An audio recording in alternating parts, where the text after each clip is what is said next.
What's up, everybody? Welcome back to Get Down. This is Beats, Season 3, Episode 2. Just taking it easy this year, taking it easy. I've got a bit on my plate. So don't expect the the volume of episodes to be what they were last year, but we'll chip away and we'll get there. Gonna swing through a few different genres. Gonna step back from the hip hop for a little bit and do a couple of different guests that you might not expect on the show. Then I got some more hip hop lined up. Bit of this, bit of that. Never know, mate. Never know who I'll meet, who I'm gonna invite on the show. Just never fucking know. I want to say thank you to Maggot Mouth for coming on last episode. That was pretty interesting. I'd really like to know if anyone's booked his glamping spot and went out there and spent some time glamping. But that'd be interesting. So hit me up if you have. If not, it's in the link for the last show. Get out there and go camping with the mouth. Okay, so I'm going to insert a disclaimer for this episode. So if some of you have let me know that you let your kids listen to the show, tonight's not the night for that. Okay, this episode's not the one. Some of what you're about to hear is extremely distressing, and listener discretion is advised. This is not an episode, in my opinion, that young children should hear. And also, excuse me, if you are triggered or affected by the content of tonight's show, please seek support via the links in the show notes below. Okay, right. This week's guest is a character, to say the least. Here's a few things. If we were to label him, he is a former drug addict, a former armed robber, a bank robber, a prison escapee, and fugitive. He's been on the front page of newspapers for crimes he's committed, but he's also been a victim of some horrific crimes himself. Okay? From growing up in Mount Druitt in Western Sydney to where he is today, one thing could be said about this week's guest is that he's a true survivor. Now, I'm really excited to rip into this interview and get to know more about tonight's guest. So, look, without further ado, ladies and gentlemen, welcome to the Get Down, Mr. Russell Manser. Russell, what's up, brother? Welcome to the show. Thank you very much for having me. It's a pleasure. Yeah, mate. Yeah, so what's going on? Where are you at the moment? I'm up the Northern Rivers in God's country, a place called Casuarina. It's about 20 minutes north of Byron. It's just God's country, man. I've always had a really good affiliation with this area. It's always felt like home. I'd come up here holiday when I was a kid, and it's just a pleasure to be able to live here now. Yeah, right. Yeah, right. So that's still in New South Wales, isn't it? Yeah, still in New South Wales, but next Friday, because there's some really bad roadworks and that up here, and because of travelling time, I've had to actually move so I can get a bit closer up to Brisbane. So I'm moving on Friday, but oh yeah, yeah, you got to do what you got to do to make the crust. Yeah, and the beach bank, these days the beach robbing bank's what I do. It's more rewarding, and no one gets hurt, and I'm loving it. I'm doing the work I do these days with being the help of others, being the service of others. Yeah, you're doing. We'll get to what you're doing. You're doing some pretty fucking amazing work. Hence why I got you on here, and you got something interesting coming out as well, and we'll get to that. But what I want to start with, mate, I guess we'll rip into the interview. What have I got here? I've scrolled along. So, if you're cool with it, man, like if you don't want to answer anything, just sort of let me know. All good. So, I guess what interests me, like, is what was your childhood like? And I ask all my guests this: what was your childhood like growing up? Sure, I'm the youngest of 6 kids, and none of my elder siblings ever engaged in any social behaviour. I don't come from a dysfunctional family. I come from 2 hard-working parents, English immigrants, came out in 1965. We've 4 kids that were born in Liverpool, England, and me and my brother born in Liverpool, Australia. And, I haven't got that excuse getting out. I don't come from an abusive family or intergenerational alcoholic family or anything like that. I actually come had some really good role models in my family. I just chose to take a different path. I've seen a lot of criminal behaviour. I grew up in a place called Mount Druitt. It's not the end of the earth, but you can see it from there. And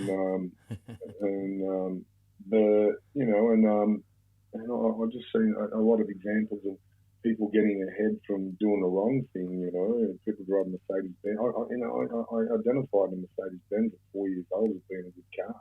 Mm. I wasn't wrong. And those sorts of things. Those sorts of things from a young age. The good sort of stuff. The jewelry and the cars and all of that sort of appealed to me from a very, very young age. And because we had a HR Holden station wagon, and it always broke down. And we went down to the beach, and we took packed lunches and everything like that. And I remember vowing to myself from a young age. I was telling my mate about this the other day that I never want to be able to. When I get older, I don't want to have to do that. I want to be eating good restaurants and driving. And I just, I don't know. And my poor old mum never understood where I got these expensive tastes from a young age. I always wanted the best of everything. And so yeah, man, I had a really good. My mum was just a soul of the She only passed away last year. She's a real soul of the earth. Sorry to hear that. Loving, would go without food for her kids type mum. Yeah, so I guess the next thing is then, why did you get into crime? What was your first crime? How old were you?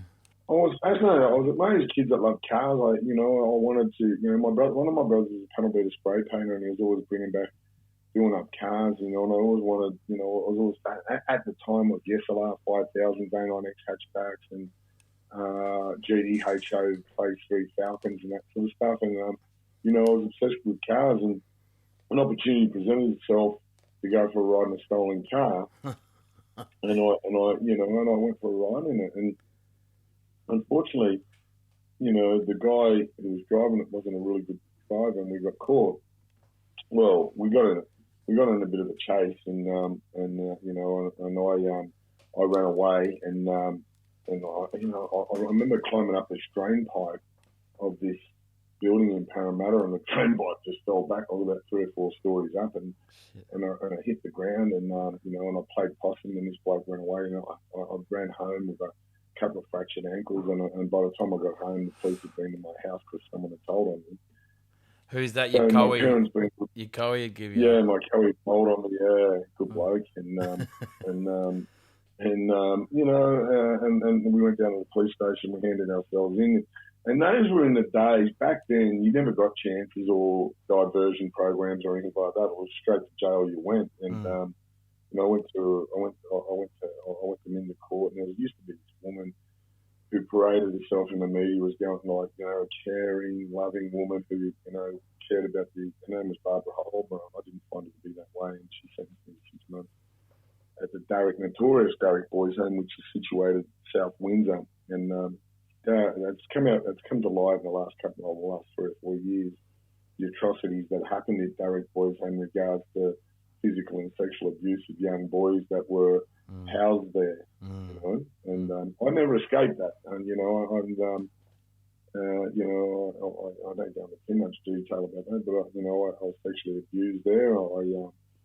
I did try to report it, and it fell on deaf ears. I ran away from Darrick Boys Home to escape that abuse, and my parents, being good law-abiding citizens and believing in in justice and that sort of stuff, and by the time I got home, I was just I'd thought about it, and I didn't want to break my parents' heart, and my dad was in particular really sick with emphysema at the time, and so I didn't want to break their heart, and I didn't really let on too much about what happened. And I just did what they said, and they drove me back out, and then I really felt the wrath of the officers there. I was severely beaten.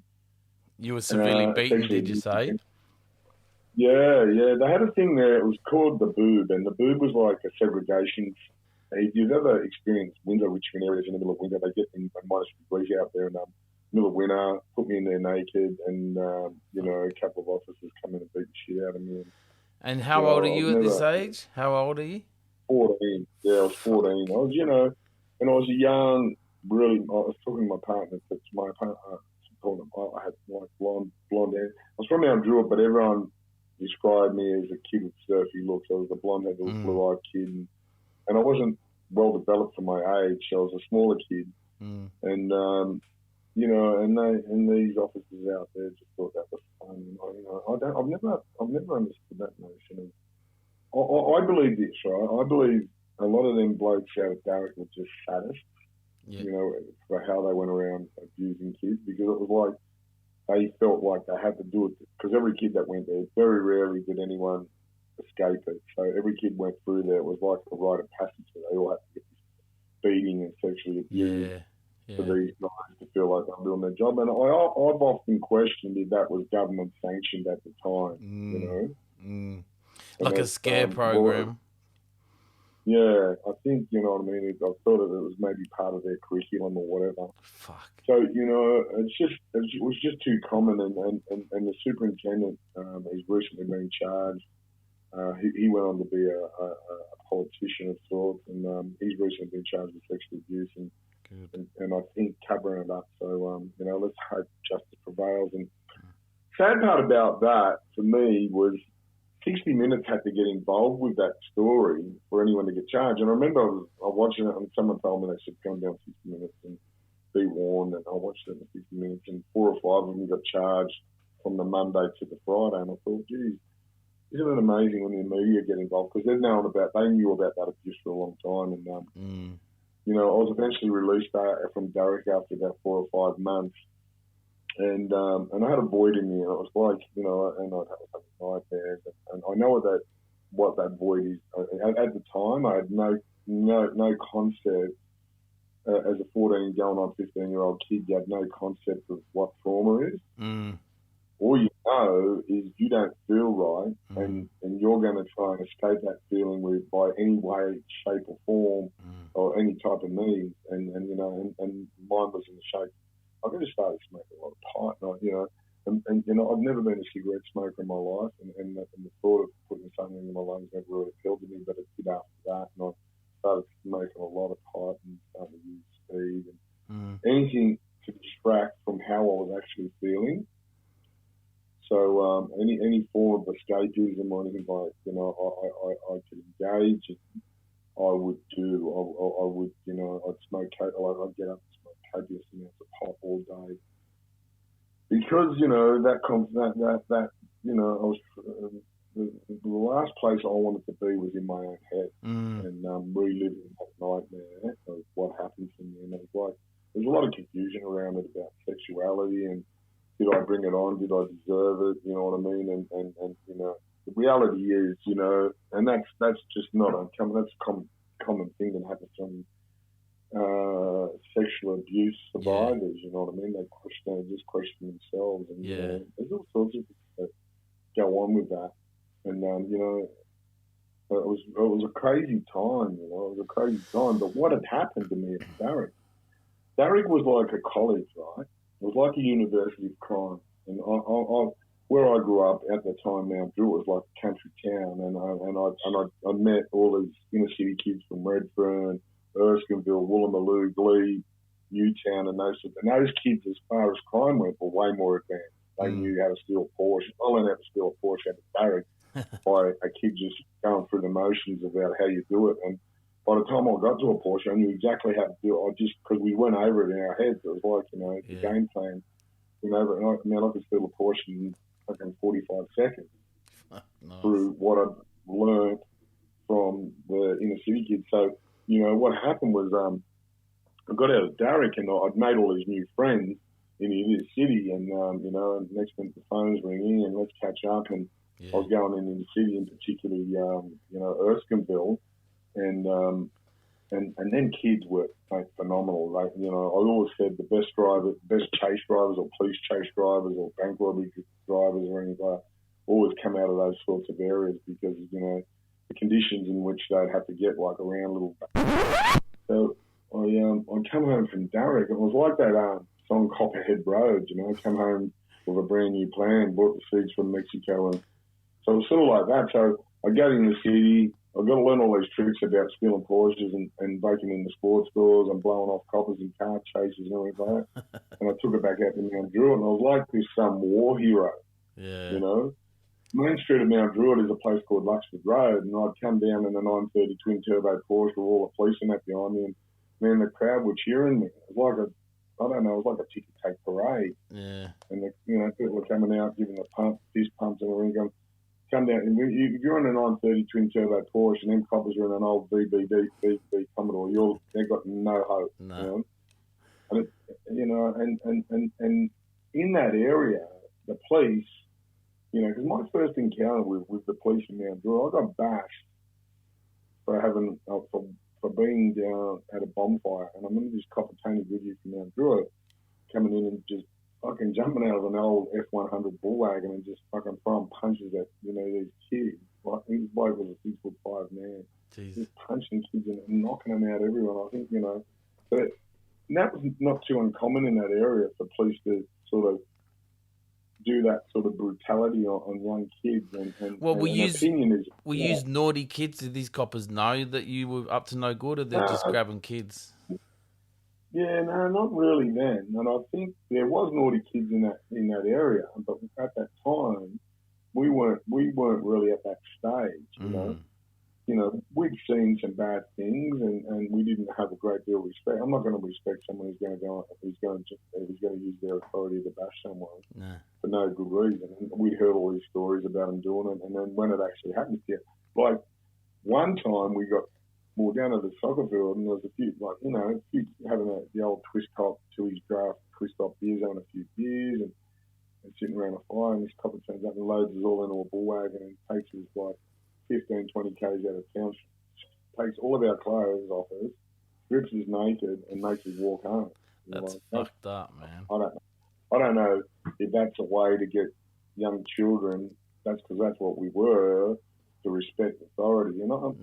And even to this day, I don't think they wanted us. I think I'm not a conspiracy theorist by no means, but I sort of think, that was sort of preordained sort of stuff out there to get them people to create that sort of environment, bashing and do horrible things, and they won't respect it, they won't respect the law, and then they'll go on to commit crime. And it's funny how it does happen, and the stats are out there are pretty high on it, And when I come after Hunt and Derek after the abuse, I loved it. I loved that I could stick it, jump in the night.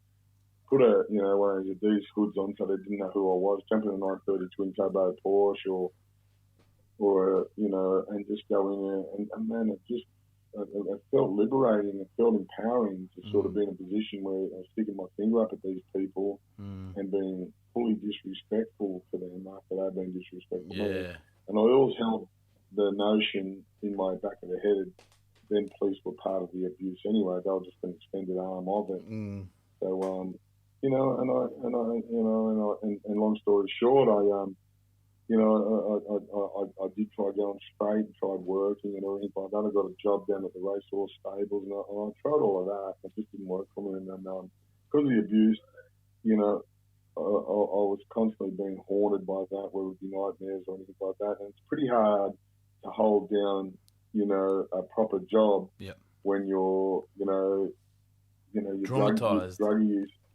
Yeah, and you're traumatized, and the drug use is escalating, So how old are you? How old are you by this stage where you're getting hotties and? Yeah, 16 between, and which led me, I'd actually got pinched for something real minor, and I was bail refused and went to Cobham Boys Home, which is in the western suburbs close to St Mary's, and I can remember my mate got out of one of the boys' homes and he rang there and he said he'd come and visit me. But I went to court that day and got out on bail. My mate picked me up. I got out from Cobham Boys' Home and picked me up in a stolen car. We stole the VH Brock Commodore and then went up to Whale Beach. All the way along there getting chases and just leaving them for dead. And then the ultimate trophy as a car thief back then, there was a car parked up on Whale Beach Road. And Whale Beach is a pretty affluent area, and and it was a 1982 twin turbo 930 twin turbo Porsche, which was, mate, that was the nirvana of cars. Yeah. That was the car that you were never going to get caught in. And so we got that, and then obviously what had happened is it's a one-way out when you're on Ballingelly Road coming down from Whale Beach, and someone must have spotted us. We got down the bottom of the road at Ballingelly near Newport. They tried pushing a bull wagon in front of us and got around that. And I'd been around that area a bit. I got, because I always vowed as a kid from the Druid I'd never steal from the area. I was sort of like a Robin Hood sort of attitude towards thing. I weren't going to steal from the battlers. And don't shit where you eat. When I when I was at the eastern suburbs or the northern beaches where I thought people could afford it, and I went up this road called French Forest Road, and I know that road to be very dark. And all of a sudden, I'm saying to my mate, something's going on here. It was so light. And I opened up the sunroof, and there's a big light on. It was the first time they'd ever used a police helicopter in a car chase. And I went, ooh, and I worked out what it was. And we got some trouble here because at the time there was another kid called Scotty Simpson from Balmain, and he was stealing the Porsches and going up to Darling Street, Balmain, and beeping the horn and wait for the coppers to come out and get the chase. And he become folklore what he was doing. It was in the papers and people were cheering him on, and so they brought the helicopters in to sort of stop people like Scotty. So how long did you have the car before the helicopters were on? Were they straight onto you? Oh, we were in it for about half an hour, I reckon. Fuck. And then half an hour, 25 minutes. But they, because they were chasing us and we're blowing them off and we're having a bit of fun. But as soon as that helicopter turned up, the phone stopped and went to go around. I don't know, around the area. Around near Boston, there's a place called Spit, and they've got a bridge that they can open up. Oh, yeah. I said to my mate, we've got to try getting across that because they're going to open up and block us in here. And we got across it, but then we got over the other side and there was roadblocks. And so I went down some side street and it was a dead end. They blocked us in, and so we jumped out and ran and jumped in to Sydney Harbour, and the water police got us in there. The water police got us in there. I tell you, and when they got us, they took us back to Manly Police Station, and I can tell you my forehead imprint is on every stair of that Manly Police Station. It bounced me down every stair. Yeah. And it's sad, and the next day we went to the Jura Children's Court, and we had a typical low-grade legal aid solicitor who told us that, we'll get a slap on the wrist. We might get 3 or 4 months. It won't be much in it if we plead guilty today. So we took his instructions and we took his advice and we pleaded guilty. But this judge had different things in mind for us due to the escapades of Scotty Simpson, who they named the Turbo Kid, who'd been stealing the Porsches, and the judge said, how dare kids from Mount Druitt? I became a class clown because he said, how dare kids from Mount Druitt come to an affluent area like Whale Beach and steal a Porsche? And he said, no, I'm going to give you a sentence that will deter you from future reoffending. And he said, I'm going to give you 12 months.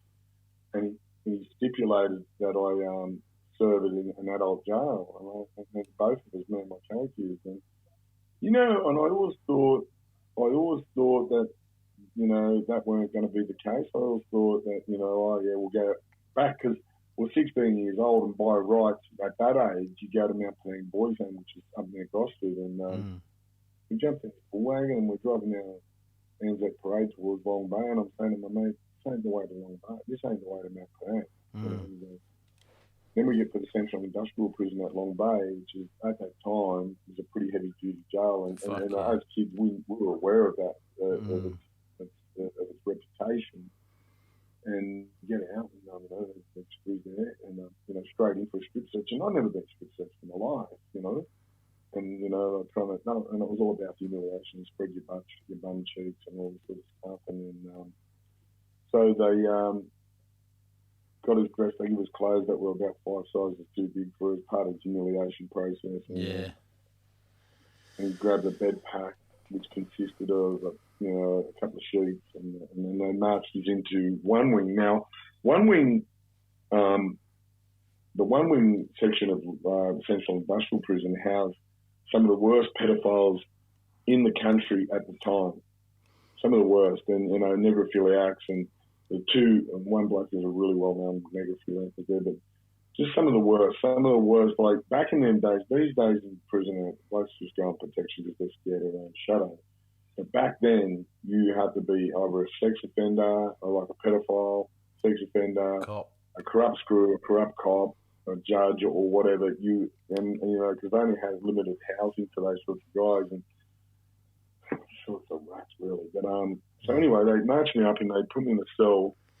So you didn't ask to go in protection. They've just put you in because you. They were saying it was there for our own. They were saying it was there for our own good, and our age didn't warrant us being in the mainstream prison where we would have been much safer. Bit of a fucking contradiction on the sentence, isn't it? Yeah, it is, and so they housed me. I remember going to and back in them days, you got a cell card, and so I sent you cell cards and. Like one bloke was doing 10 years and one was doing like 9 years, something like that. So put me in the cell and my mattress was on the floor and the screw said, and he just said, have some fun boys, or words to that effect, and slammed the door. To the blokes in the cell? Yeah. That's what he said to them. They were compliant in it, and I mean, they're just as bad. They were compliant, that sort of thing, and they thought it was funny. And so, unfortunately, you know what I mean, I was sexually abused that night by both of these blokes who I later found out to be convicted child sex offenders. And fuck's sake. You know, I mean, you can use the analogy. It was like throwing a piece of steak to a couple of lions, you know what I mean? That went right. I was fucking laugh. Fucking hell. And my mate came out of the cell from about 3 cells down beyond there with these cheers and guys, and he told me a similar thing happened to him. And you know, I seen this old screw like with the pips on his shoulder that indicated the senior management that next day, and I sort of said, man, you've got to keep his own, and I'll look into it. And then I seen him call over the perpetrators, and then, you know what I mean, he's going to get killed. But and then another time, you know. So the screw you went to the screw, and he gave you up to the bloke who had just done that. Yeah. Fuck, you know, they just thought it was funny. They thought, and what he did say, he said, "Oh yeah, that'll teach you from stealing cars, won't it? You learned your lesson there, or something like that." Jesus Christ. You know, I've never understood, and I look back at that judge's way of sentencing, and I thought I was going to get taught a lesson by being sexually abused, and that was what happened. And anyway, long story short, you know, there was other boys there from there was about 10 of us there at the time that were all underage, and what happened was all. But the others were there because they'd been involved in multiple escapes from the boys' home, which I hadn't been involved in. Okay. Even the high security boys' homes couldn't keep them in, and that was like, you know, blokes escaped about 10 times or anything like that. Yeah. That judge, what he'd done to us was illegal. I later found out under the legislation what he'd done was he never had the power to do that. And that lawyer should have known it. He should have said, you can't do this. That lawyer should have reported it to child safety and said, listen, these 2 kids are in danger. Where they're going. 100%, man. Like if you tried to house 2 kids, say, in a block of units in fucking Morthdale, that a bunch of sex offenders were living in there, you wouldn't get them in there. And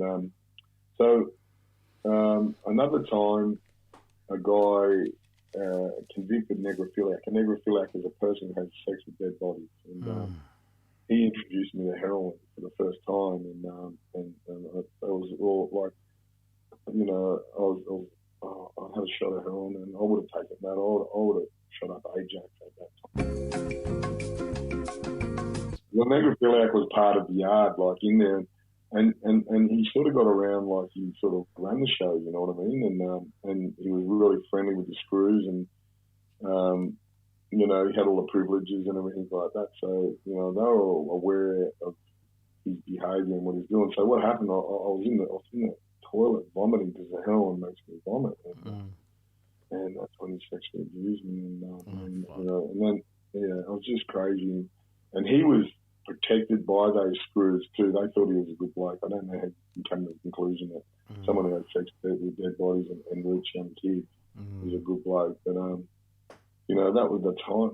That was. Eventually, I got what's called a Section 95. A guy come out, and I read this report years. I only read this report about 7 years ago. And a guy come out from, you know, I think it's called Youth and Community Services, which oversee the welfare of kids, you know, in boys' homes and everything. And he done a report, and he wrote in that report, there's a high probability this kid is being sexually abused because of his meek nature, and if he stays, he's at risk. You? Is this about you? Yeah. Yeah. Yeah, it was about me. So but they kept me there for about another 6 weeks, and the abuse continued. And anyway, I ended up back at Mount Penang Boys' Home, and you know, I was starting to get access where people would get used, and I started, you know, I had a taste for heroin. I knew what it had done at the day.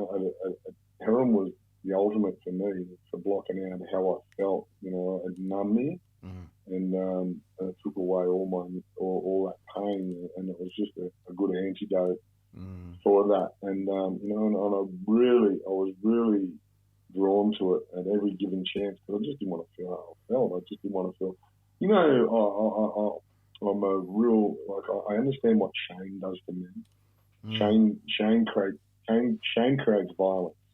Like, I understand now, you show me the most violent man and I'll show you a guy's been abused, whether it's sexually.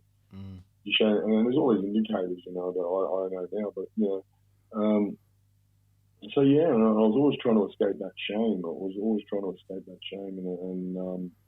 And I'd do anything. And eventually, I was released. I'd done 12 months to the day, and but you didn't do it. They didn't keep you in Long Bay. They let you out. Yeah, after about I done all up at Long Bay. I done about 3 months. And fuck, that must have been terrifying. 3 months, man. Yeah, it wasn't good. And every day it was like Eventually, me and my Calicues got put in a similar cell together, but. The predators, you'll find predators, or you go and have a shower and these fucking creeps turn up and want to look at you in the shower,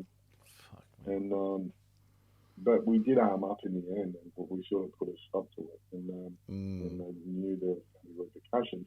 But you know, eventually got out of Mount Penang Boys, and Mount Penang was there was still sexual abuse going up there, but you know, I was at that stage where I was going to, you know, I was going to die, and I indicated that the perpetrators would not fucking smash your face and I'll stab your eye out, and that brought an end to that. I said, send me back to jail, I don't care.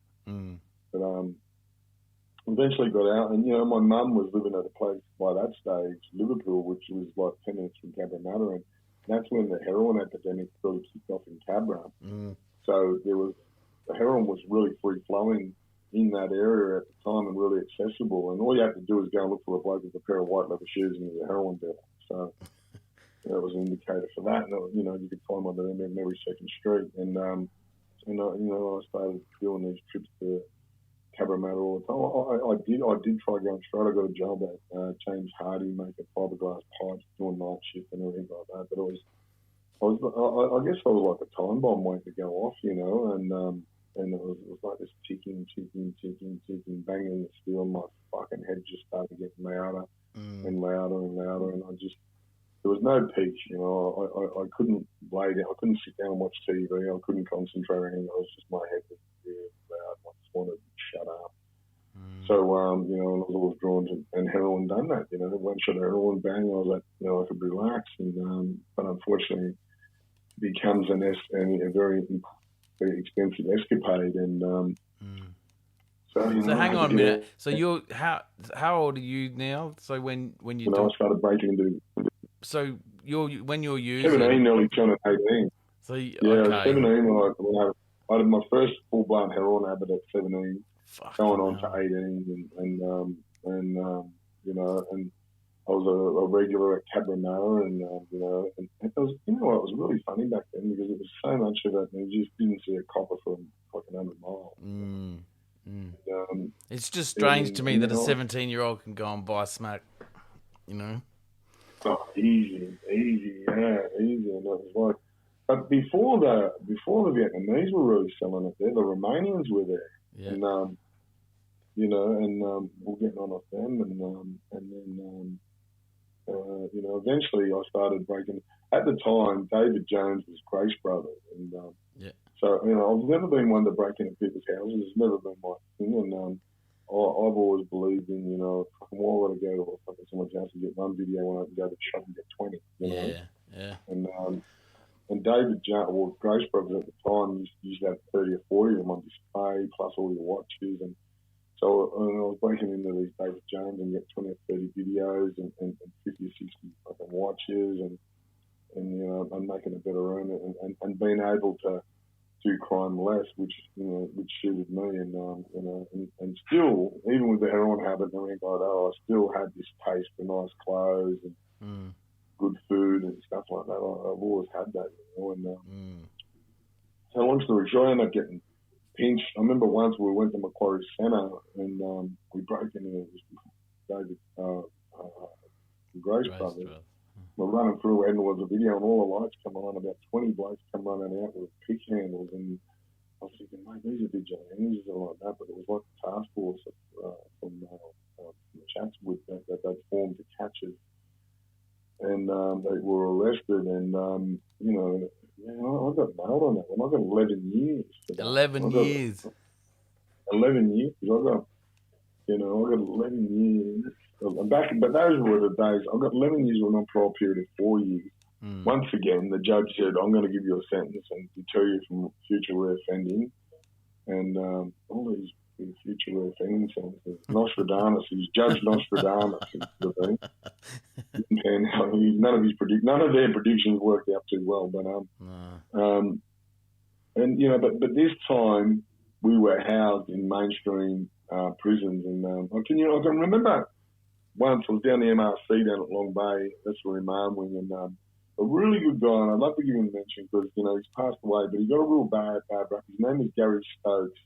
Casper, they called him. He was a giant. He was from Mount Druitt. He just looked after us. But he was the one who punched Jamie Partlick in the head and paralysed the finder folder, and he got a real bad rap over it. He was drunk, and that was at the Central Industrial Prison. He punched him. He got like 25 years for it. But prior to that, he was just such a good guy, man, and he saved so many young blokes from bad things happening to them. And I remember once we were sitting in a cell, and a couple of would-be perpetrators come in, and one of us sit next to us and talk to us, and he came running in, and I just told him, "I'll bang your fucking heads together if you go anywhere near these kids." And there was a lot of guys from Mount Druitt that were very, very protective of us and said, for the predators and that these blokes are off limits, you don't go near them.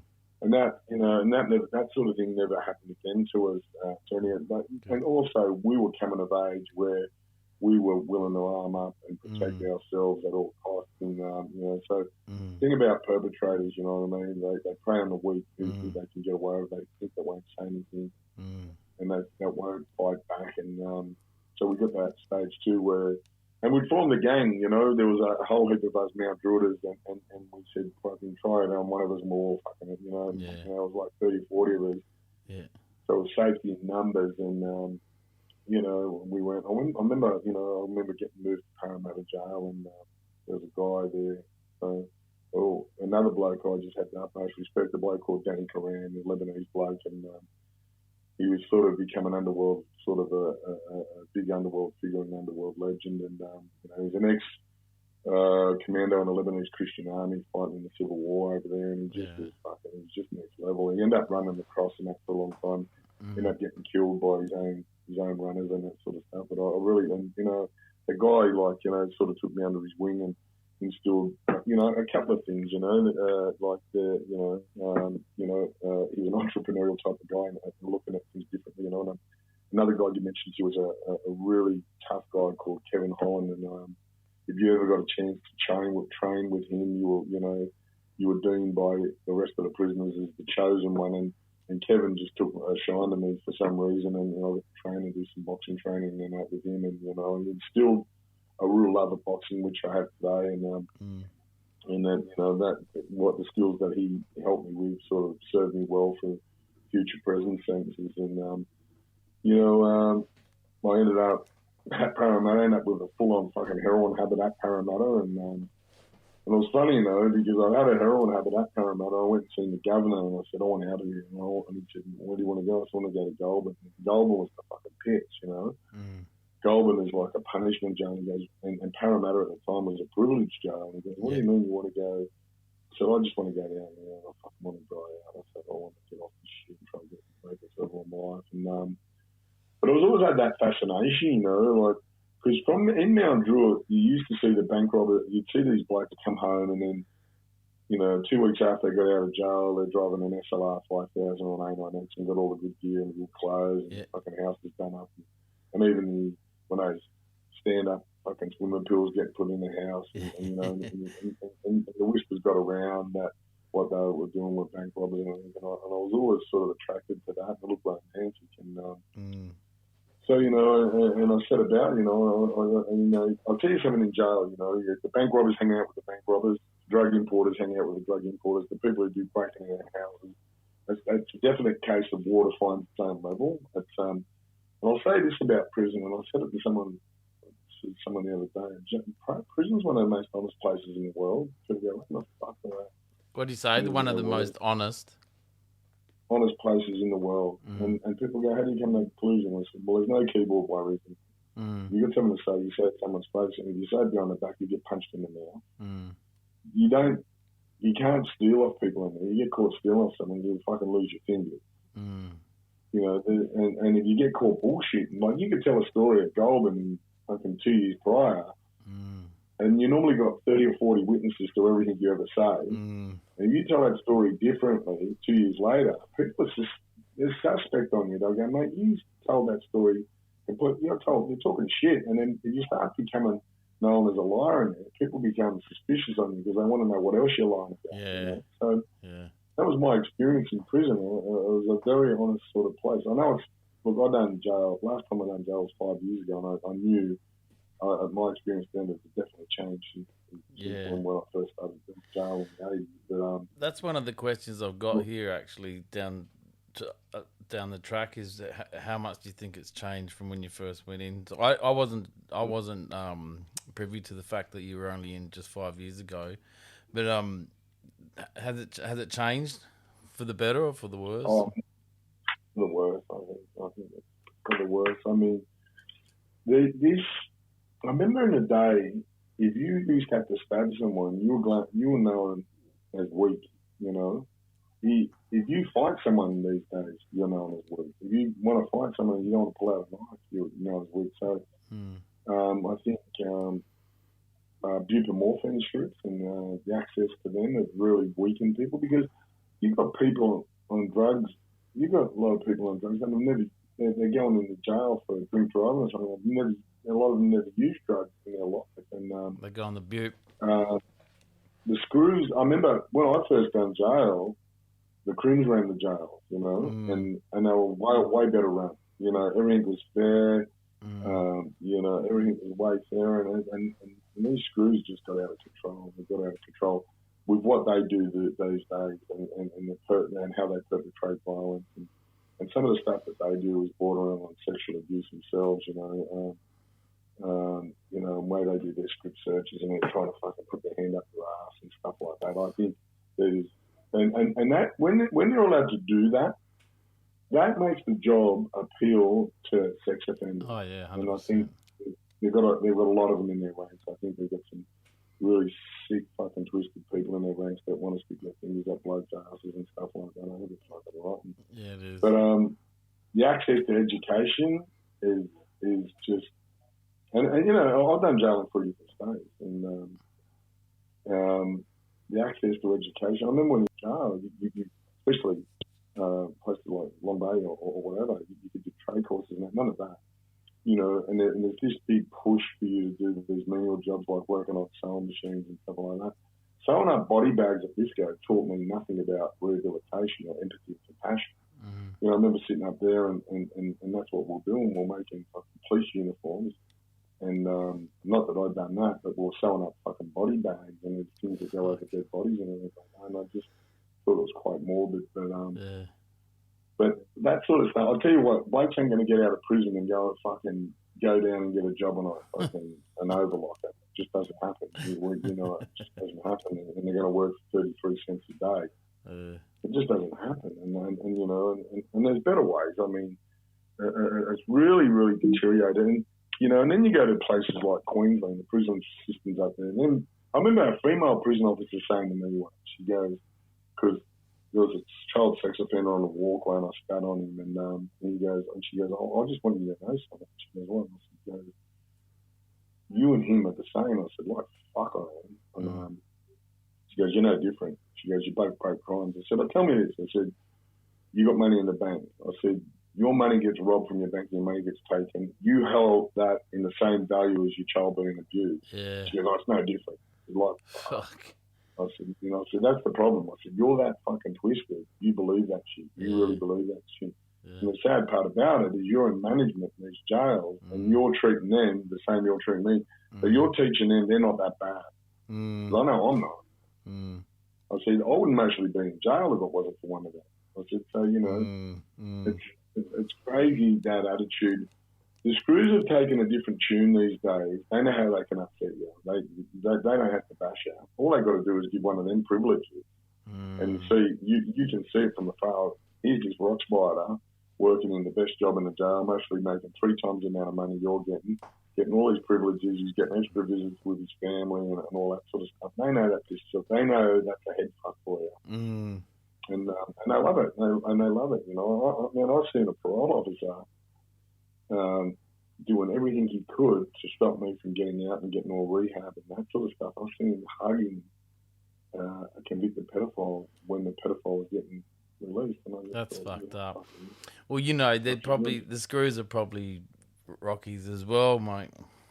You know? There's a lot, and there's no doubt there is. Like, if you can have any sort of empathy or sympathy for one of those things, well, man, you're just as bad as them. And that was that change in that system. And what happened with me was, like, you know, I'd done my research on how to rob banks, and I can recall a guy, and he's dead now, and he was just a champion guy. He was an old farmer that lost his farm to the banks, and he became a bank robber. He was a legend. His name was Ray Johnson, God rest his soul. And I remember saying to him once, you know, I was down at Goulburn and sitting in the yard, getting like, I remember it as clear as day, and I said, mate, Ray, how do we go about robbing these banks? And, you know, he goes, mate, will you get a job in the fucking council? And I said, so the job in the council, use the council card to do a surveillance. And he goes, no, mate, you just don't do it. He said, mate, because it's a lonely old life of a bank robber. And those words echoed in my head for years, you know, and it really did. It was so right. And you know, I got out in 90. I've got out of jail 3 times, on the 28th to the 6th. You know, the 6th. I got out of jail 3 times, the 28th of June, in whatever years I was. But this was in 1989. That's crazy. Once again, determined to, you know, I went and worked for my brother, and my brother's an electrician, and went and worked for him, and then. It was funny because I was with the bloke the other night and I robbed my first bank because he never got pinched for it, God bless him. But and he was working and I was working, and we'd met in jail, but we met at the parole office, and you know, and we started hanging out together, and then you know, he got a flexi day and I got a flexi day on the same day, and I said, no, I want to rob a bank. I said, let's go. I said, let's go. And off we went and robbed the bank, and I never went back to work again after that. You know, just and it was funny because it was like a Monday. I robbed that bank. I got fuck all out of it. I got 17 grand, and I went fucking. I just got the taste of it, you know. And and that was with a knife, and you know, and then one of the boys got a shotty, and so we went and robbed. I can say this one because I got pinched for it. We went and robbed the Commonwealth Bank at Main Toad, and the beauty about that bank, it had like, I think if it's got 10 or 12 tellers, they're the ones you want because that's where the money is. You want it. Those multiple teller banks, so the front and back end first. But the coffee shop was like 5 minutes down the road, and so we had a plan. We drove a stolen car up the driveway, put a club lock on it, jumped out, let all the tyres down, and ran up and robbed the bank. To block the cops in. Yeah, so they couldn't get out. That's genius. You know, yeah, so that one was a bit different. We got about 110,000 out of that. And it was 3 hours going, yeah. And in 1990, 300,000 was like about 600 grand now. You could buy a house at now, do it for 20 grand. Yeah. And, and then I just sort of kept going. And the next one I robbed was the National Australia at Turramurra, and I took a gun off a security guard. It caused us some trouble because the Kelly, he never got the balaclava on, so they got a photo of his tattoo on the back of his neck, which was a scorpion, and put him under surveillance. Here I'm turning up in a brand, because I remember the VN SV 5000 first came out. I went and bought one brand new cash at Sutton's at fucking Homebush. Went in with cash, and I said I want one cash, and I bought one of them, and I bought a GSX motorbike, and I was living in a nice unit and everything like that. So they see me turn up to his joint, because I stayed away from him about a month, and when he never got arrested, I thought it must be sweet, and then I started turning up and put a surveillance on me. Realised I was living beyond my means, and then formed a task force, and they turned up one day in Pinchers, and it was the old case of they didn't have a great deal of evidence other than I'd spent money at the same time the bank had been robbed, and they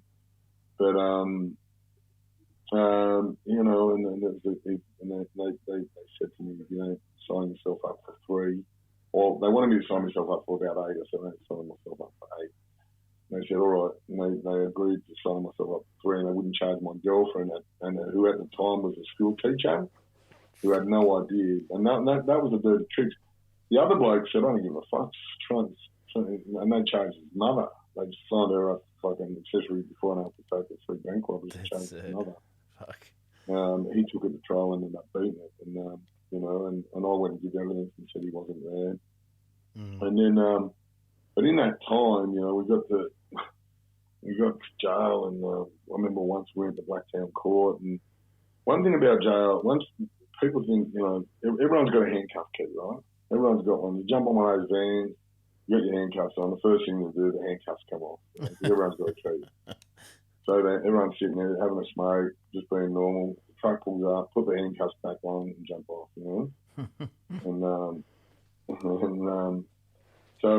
But we went to Blacktown Court this day, and we come off, and we had our handcuffs on, and we just come off fucking banging away, punching them with the coppers. And me and one of the guys got out in the street, but this copper that chased me, it was a fucking police fucking triathlon, and he was just a fucking weapon. And he just happened to chase me, and I was going too far. And he was running, laughing at me, going, come on, mate, you can go faster. Yeah. And the other bloke who got out on the road with me, he got out on the road, and he spotted this, it was just a trail of a comedy of errors. So there's an old bloke reading his fucking newspaper with a car ride, and my mate jumped on his lap, threw the car and drive, and took off. Well, this bloke was like an ex-British commando, and he was like 70, and he's just fucking punching my mate in the face, and it was this big thing. And anyway, he ended up steering a car into a telegraph pole, and they both got trapped in the fucking car. And that was sweet. But anyway, he came back and battered and bruised a bit later, and that was the end of that. And and I thought, well, if I'm going to have another, because I had a court case out of Campsie. And Campsie was I told these boys, I said, we should wait until then, because it's a way better go. You pull up in the van and you get loaded off the street. So there's an opportunity. You're out. You actually got to jump. You're out on the street. Nobody want to do it. And, so I told a couple of other boys they'd just go. And so we trained for it. And this old SAS bloke grabbed us, and we told him what our mission was. It was his like mission. He just thought, okay, he was doing these things, like doing fireman drills with people in the yard. But he came up with a genius plan. The genius plan was this. He said, walk up to someone with a handful of salt. They don't know what it is, and then throw it in their eyes. So we're doing a few practice runs on blokes in the yard, walking around, throwing a handful of salt in their eyes. And the first thing they do, because they don't know if it's bleach powder, they don't know what it is. Yeah. All it knows is a stinging sensation in their eyes, and they cover their face up, and you've got the jump. So we worked that out, and this guy's plan is a genius. And so when we came off, we got the Campsie Court, and we come off the fucking van, the free salt, the copper's eyes, and bang. Got a chance to beat a few of them up on the way out, and then and run away, and and then one of the boys from our drill was meant to park a car somewhere, but it didn't get there, and so there's this guy, it was so funny, and, we turned up, and he's painting this unit, and there was an old Datsun 240K there, the biggest shit heap in the area. we said, mate, we want your car. And I said, we'll leave some money there for you. How much? And he said, $800. And he goes, all right. So he spoke perfect English. And anyway, so he had every kill switch and club lock and everything on it. He helped us get them all off and waved us away, goodbye. And we drove off. No, it was so funny to see him on the news that night with a neck brace on and an interpreter. So they punched me, they kicked me, and it was fucking just an old scammer, you know. And did you pay him? Nah. It was $2. I think it was about $10, something like that. But that's pretty nice to do because he never got his money. But so long story short, we went to Mount Druitt, and my colleague, the bloke who I escaped with, he was from another area. Like he was actually from a really wealthy family, and went out to Mount Druitt, and it was like Mount Druitt, man. When you're a criminal, they know how to look after their own. Man, I'm telling you. And, we had multiple places we could go to, and people would see us walking up the street, and I was like fucking cheering us, like, "Hey, good on you, you just escaped!" And so I remember jumping on the train after we escaped, and there was a couple of blokes from Mount Druitt. We were in our prison ground. And first thing they did was rip their clothes off and said, "Get out of them greens, here, put these on," and give us their clothes. That's nice.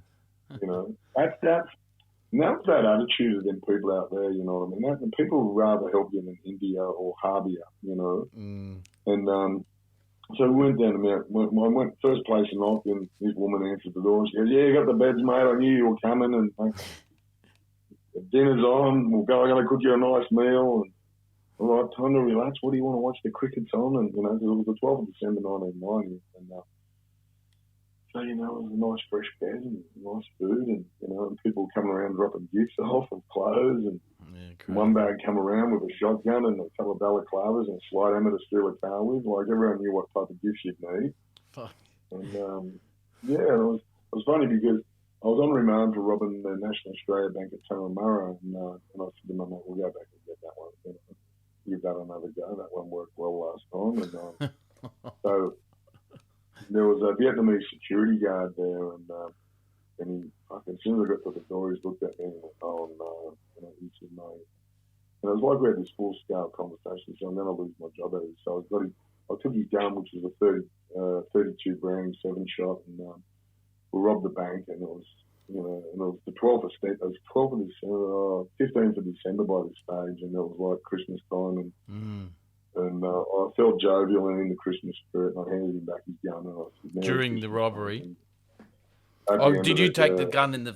Did you take the gun in the first time? Right. Yeah. On the first one, that was the second time. And he goes, "I'm going to lose my job." I said, "We'll just get me in contact with that. I'll give you a reference. Let's hope that doesn't happen." And I'll give him his gun back, and Merry Christmas. He just looked at me fucking stunned, you know. And I'm just bit of Ned Kelly to you, mate. Yeah, well, we got back to the Hilton. Like we went and looked it up a bit, and went to the Hilton Hotel on George Street, and they said, "I can't find that gun. You took off the security guard." I don't know. I didn't tell him. And you know, about a year later, he read it in the press. He goes, "You fucking use that back to him." But anyway, so you know, and back then it was like the Nike brand. Nike had just brought out that the slogans "Just Do It," you know, and we thought that was funny, and that was our slogan as well, and so we shared something in common with Nike. It was funny, you know, we got stoned that night. It was on a Friday night, and we stayed at the Hilton Hotel, and we said, "Let's go for a run," you know. So we went for a run up the cross, and we were like Australia's most wanted at the time. We're jogging through the cross, and these blokes are looking at us in awe, jogging through the cross with the fluoro "Just Do It" brand on, and we're jogging through the cross, fucking stuffed off our heads, and they're just fucking shaking their heads, and you know. And obviously, we would have drawn attention to someone because we could hear these signs all kicking off and going, "Fuck." And we could just hear every cop car in fucking Sydney going up the cross. We're sitting up the top of Wing Street watching them all go up there and going laughing their heads off. So the next day we flew first class to fucking Perth and stayed at the Hilton Hotel there, and we're living it up. So what's it like what's it like being that wanted and then going through Sydney Airport, mate? Mate, going sitting in first class in the business club lounge and that, you know, having showers and that. Was just, oh man, you know, and not even nothing. One didn't even have a hat on or tried to describe you know, to hide anything or anything like that. And went straight over there in Perth. And just before you go to Perth, what was the armed robbery squad like back then? Because you were a little bit later than the Roger Rogerson days.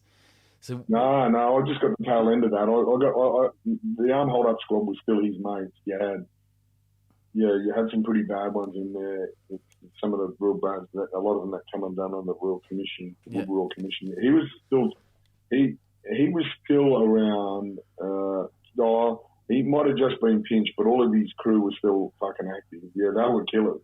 Yeah. And when I got pinched, I'll just take it back. I remember when I got pinched. When I got pinched with robbers, I just thought, mate, they were gangsters. Man, they were arguing over who was going to have my running shoes. And fucking, because I'm a collector of clothes, and I've got more shoes than Imelda Marcos. And mate, they were fighting. And I remember I had this suit I bought, and I paid $4,000 for it back then. It was the first of the Armani suits that had hit Australia, and this one cop was putting it on, going, mate, that's a good fit. I'm going to give you 10 years in this. And the funny story was I had $30,000 in the roof of the car, in the roof of the house, in the air conditioning duct. And also had the 32 Browning, which I'd taken off the security guard previously. And I'm watching them hunt around near the roof, and I'm thinking, they're getting closer, and they're getting closer to my money. They kept on saying, where's your money? And I go, I've got no money. So that's what they want to do. They just rob us, man. They were just hoods. And they're drinking my beers out of my fridge. And anyway, they found the $30,000. They said, how much is there? And I said, 30. And they said, well, there's your bail money. And if you're a good lad, there's your bail money. And I go, that's a good thing. I'm going to get bail. And when I got to the police station, when I was in the charge room, I said, what about bail? I said, bail? I'm pissed on our robbery. They're not pissed on shoplifting. They do all that talk. If you've ever seen the show Blue Murder, yeah, I'm upset. You're upset. I'm tired. You're tired. What are we going to do? And how are we going to go about it? And it was always that captured. I was watching it yesterday, and that just captured how they really were. So yeah, they robbed me, and that's fucking amazing that they'll just take that. Like I watch TV shows, and I say to my missus, if I was a cop, I'd be taking that. But same. So I mean, I wasn't dirty about that. I've always said that. If I imagine Rob running into a drug dealer's house, he's got $500,000 cash. Mate, that ain't going in the fucking exhibit room. That's going into my bank account. You know what I mean? I'm the same. I've never begrudged them about that because I would have done the same. Good luck. Part of the job. Fringe benefit of being a fucking copper. Just a tax fringe for you. benefit of seeing. Yeah, fringe benefit. Not one bit dirty about it. And I had a chance years later when the Royal Commission come about to square up on them, like, and I denied it even happened. But and we escaped, and it was funny, because I got on amphetamines, and I'll tell you, me and amphetamines don't work. We just don't agree with each other. I've got an allergic reaction to fucking amphetamines. Every time I take them, I break out handcuffs.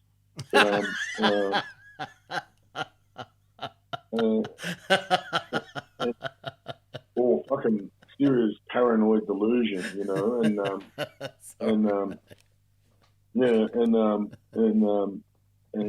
fucking had a shot of speed over in Perth. It was no good, and anyway, I went to the airport trying to get out of Perth, and we're buying a plane ticket, and I'm like, what's your name? I said, Burnham. And I'm looking around like fucking paranoid. He goes, what's your last name? I said, Burnham. And he goes, you're telling me your name's Burnham. And at the time, Burnham was a really well-known Aboriginal artist. All right. And he was doing some pretty good painting, and I said, yeah, that's me, Burnham.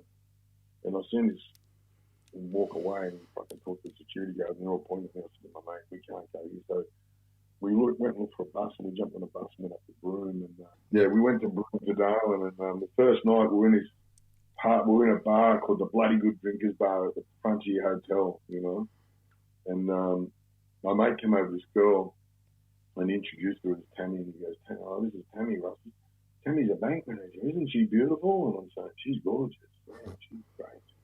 Fucking sexy as. And she said, and I said, yes, well, Tammy's parents are in Bali, and Tammy wants us to come and stay at her house, and Tammy's going to show us around about town. And by this stage here, we were sort of running out of money, and we decided to rob a bank in Darwin. And coming from Sydney, I underestimated Darwin. I just thought I didn't believe someone could be that small. Mm. So we broke into a gun shop. As you do. Because back then, sports stores, you could go to a sports store and buy a pump action shotgun. Mm. And then you just go down the road to the BP servo and buy the shells, Fuck. So we broke into a sports store and got 4 pumpies, and we went down to the BP service station at Berrima and bought the fucking shells and cut one down and test fired it. And and then we went. We stole the only yellow RX-7 in the whole of the Northern Territory, and apparently the bloke who owned it, everyone knew, was some radio personality. Oh. We're in his car driving to rob the bank, and everyone's beeping the horn and waving at us, and we're waving back. Spot-o. And that was equating to fucking witnesses against it, because so we had South Sydney socks pulled up to our knees because it was so fucking hot, and we just looked like something out of fucking Robin Hood. Just do it hoodie, and we robbed that bank, and we got 19 grand, I think, into Bank of Parap, and off we went. And and it was funny because we started seeing the beginning of roadblocks, and I'm saying to this girl, this Tammy, I said, what's going on here? Has there been a mass murder or something? And she goes, no, they'll be here for that bank robbery. But she knew all about it. Look, she went and admitted that she had something that she was involved in driving the car. She knew we were going to do it, but she didn't have nothing to do with it. I don't know why she ever done this girl. It was documented. It was in the Who magazine about her, and she said, she drove the car. And she fucking didn't do it. I don't know if she was trying to get it. And in no way did me or my mate indicate that she did. But she went and indicated that she did. But did she get locked up? Long story short, no, she got a suspended sentence or something like that. It was a job, but man, her dad came out of jail, and I said, I don't know why she's doing that, man. Because I'll jump in a witness box, and Brett, my co-accuser, will jump in the witness box and say she had nothing to do with it, But this one, there's a bit of a funny bit to this, and so my mate we're going to fly to Sydney, and so my mate jumps on. We're going on 2 separate planes, and I watched 2 people walk him off, and I made the correct assumption that they were coppers, and I walked him off. And then, so I followed him out in the car park. I jumped in her car, and followed him, and he never jumped out, so I had to drive. So I went going to the airport. So I drove to a place called Mataranka Springs, and I had no luggage. I had some sort of bum bag or something like that that had like 9 grand in it.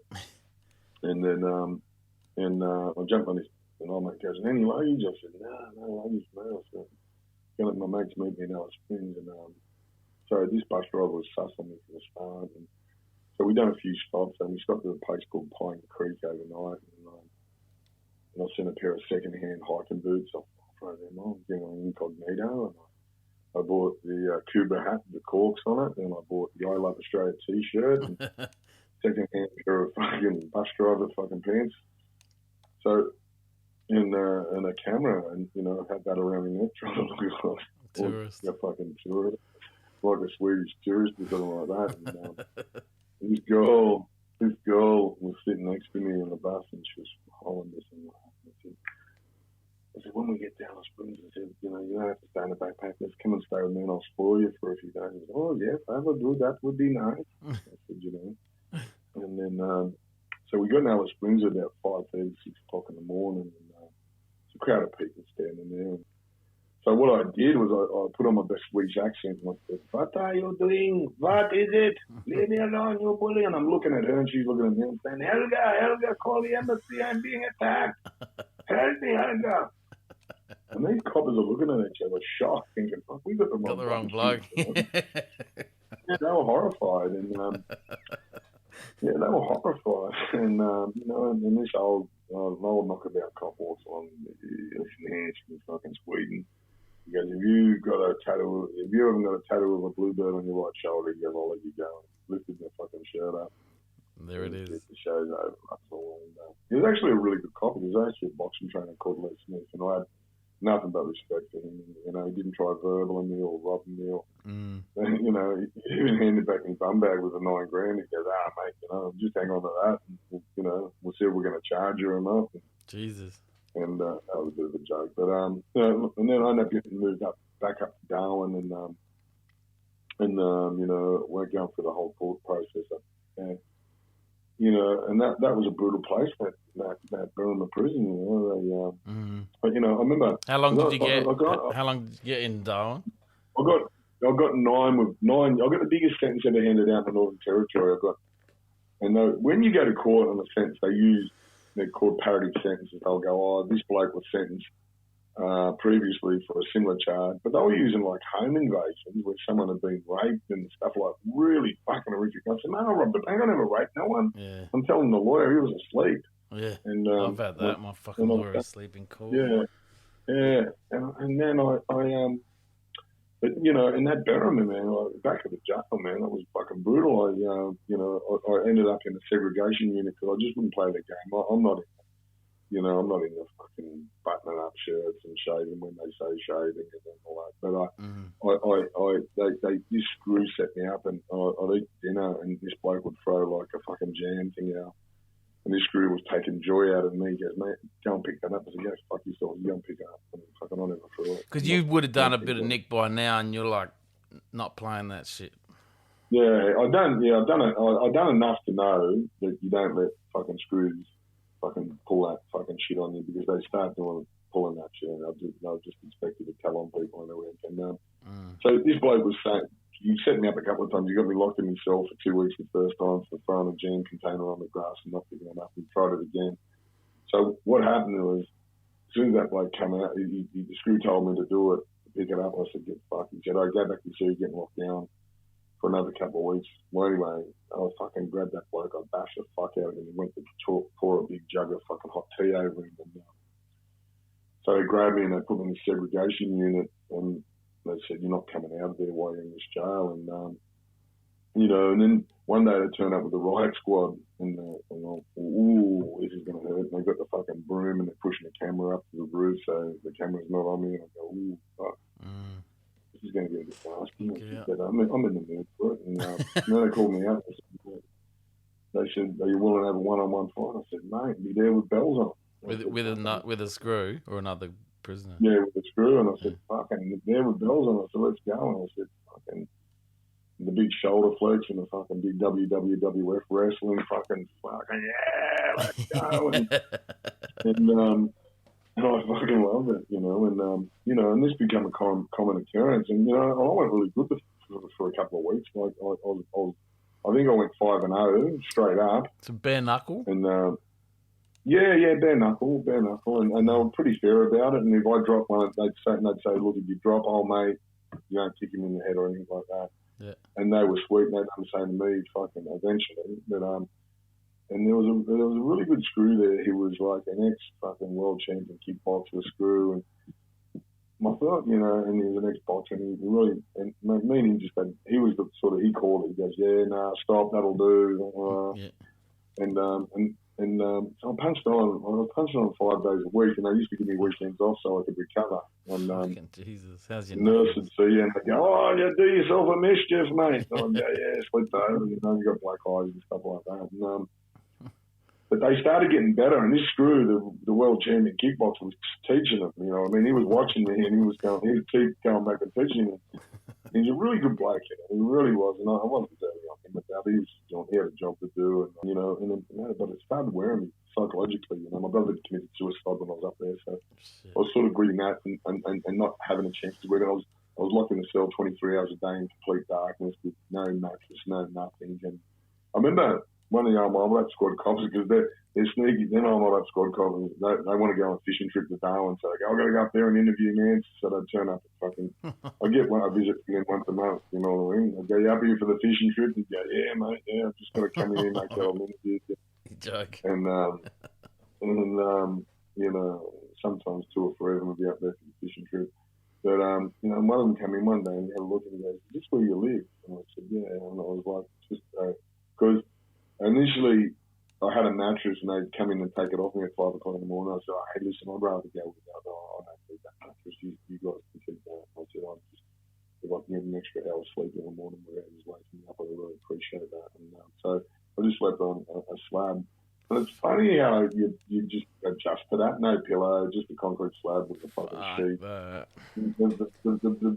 The body and the mind is an amazing thing what it can adjust to. And I really, that there really laid a good platform for a lot of things. One was, you know, I remember when I just got sick of punching on with them screws, I made a decision. I said, you know, because one day they turned up to fight me and a really good screw. I just sat on the bed, you know, and he come up and he goes, "What's going on, mate? I'm sort of done with this because you guys are getting more joy out of this than I am." Yeah, that's all you have to say. Were you getting anything? Were you getting? So you're not getting any benefits? Initially, I was. Initially, it was fun. Initially, I was like some caged animal coming running out, like thinking I was fucking some movie scene where I came fucking like a. But you're not getting any perks. You're not getting any perks. No, nothing. I wasn't even get a sleeping tablet, and the only sleeping tablet I was getting was a punch on the chin when they knocked me out, yeah, it just wore me down. Like, psychologically, I was going through a lot. You know what I mean? Like the lock-in, the 23-hour lock-in, like, I really adjusted that and I really embraced it. You know, I think that's when I don't know, with the benefit of hindsight, you know, I was sort of, that was before when meditation was hip. I was mostly doing it, you know, without even knowing it. And, you know, I just really enjoyed my own company and I enjoyed the fact that there was no rules in there for me. There was just nothing. And I could turn my mind off. And it was a time where I really had to tackle the abuse stuff head on, you know. Because you got you're not using, you're just in yourself. No, there was nothing in there. There was nothing in there. Mate, you couldn't even get a Panadol in there if you had a broken leg. And you know, it's just, but I'd sort of embraced recovery too. And I, you know, because I'd previously been introduced to the Narcotics Anonymous program at Parramatta Jail in '87, and the bloke just planted a seed in me. A lot of things he said, and the bloke's that same bloke. His name's Greg Richards. He's in my life today. I actually spoke to him today. He built a big resort in Bali, and he came in there and told me this story. You know, you don't have to usually got to do these certain things, and so he planted a seed in my head, and I just said, you know what, I don't want to use drugs anymore, and you know, and I just really got it easy with myself. I was like I look back at that sort of time with fond memories today, you know, and I really got it easy. I really just embraced who I was, and long story short, you know, I ended up getting transferred to New South Wales. I ended up getting 15 years with a non-parole period of 8 years, and you know, ended up getting out after 8 years, and so you did 8 years in Darwin. No, I've done 8 years in total. I've done about 2.5 up there, and then they because I had these outstanding charges. They brought me back to New South Wales to front the charges, and then so by the time I got the court, I'd done about 4 years, so I had 4 to go, and I was really happy with that, you know, and I ended up at John Maroney at the time, which was a minimum security. You know, I'd done 7 years as maximum security, and they allowed me to go to a minimum security with about 9 months to go. And it was a real funny night, you know.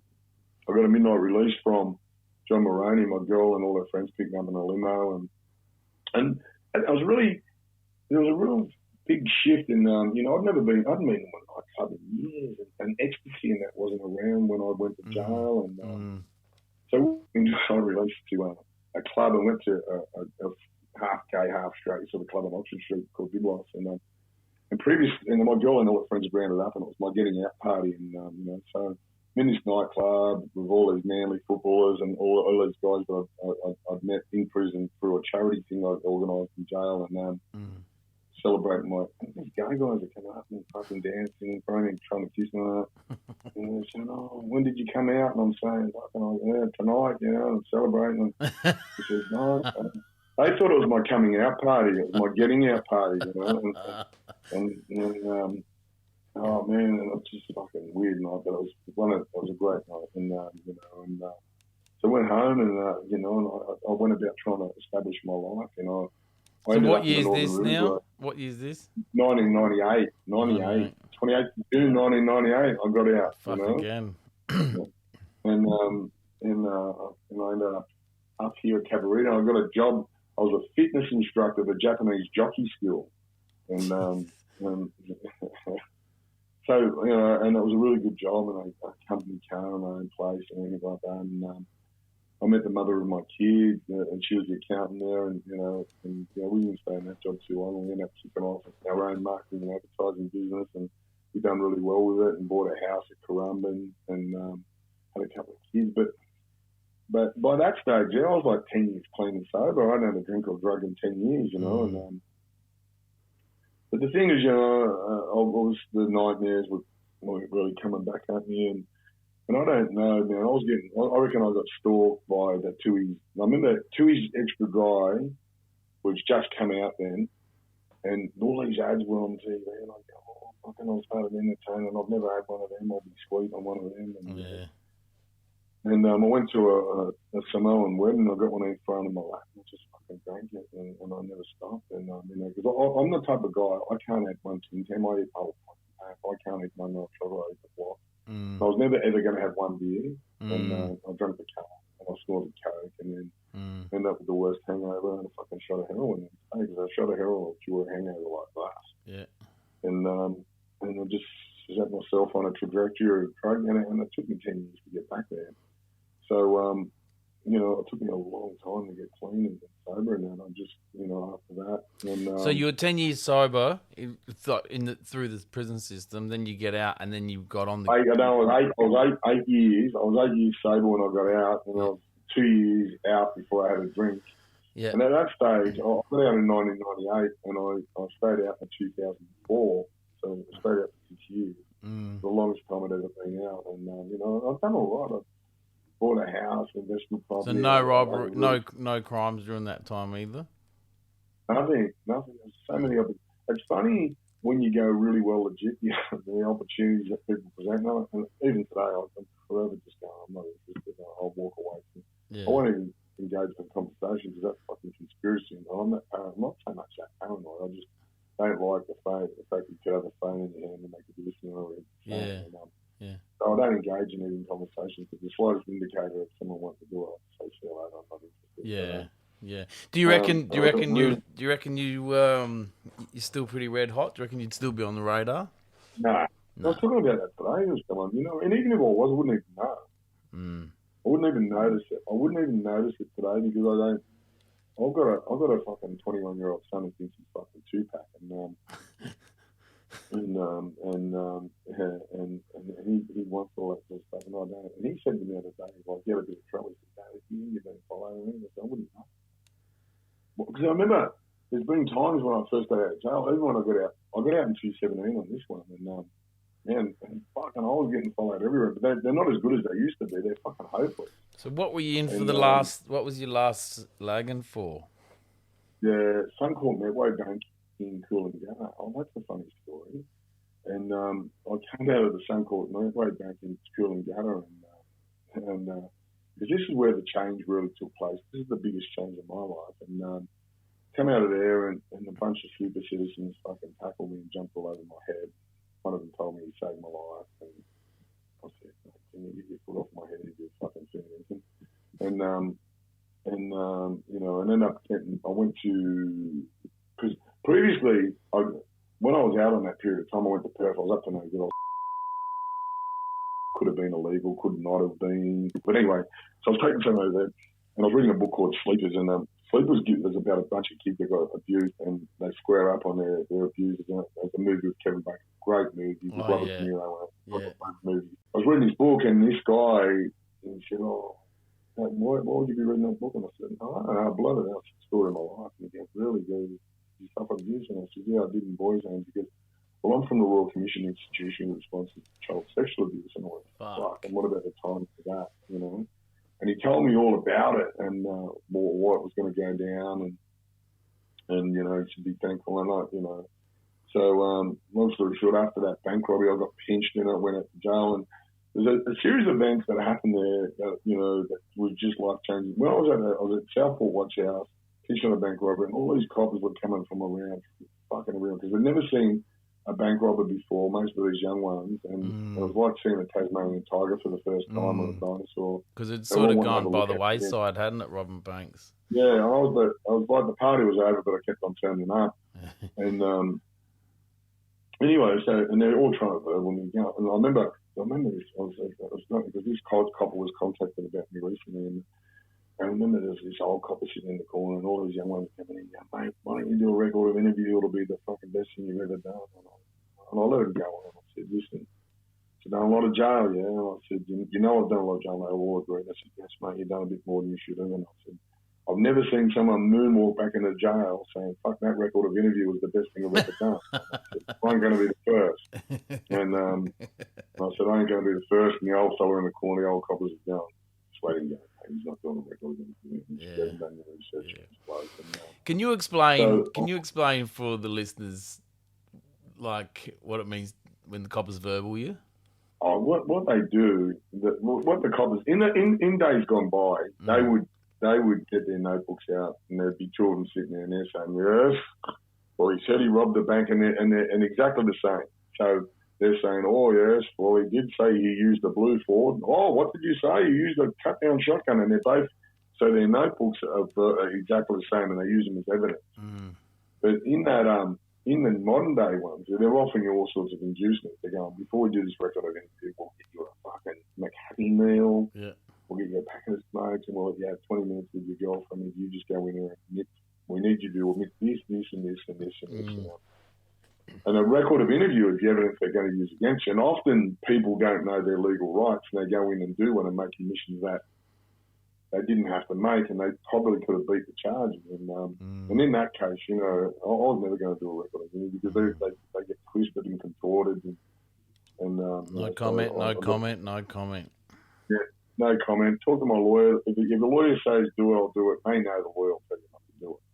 So the one thing they're going to do for you is starve you from access to a lawyer. And, you know, that's my first thing is I want to talk to my lawyer. Oh, mate, we've tried ringing him. He's busy.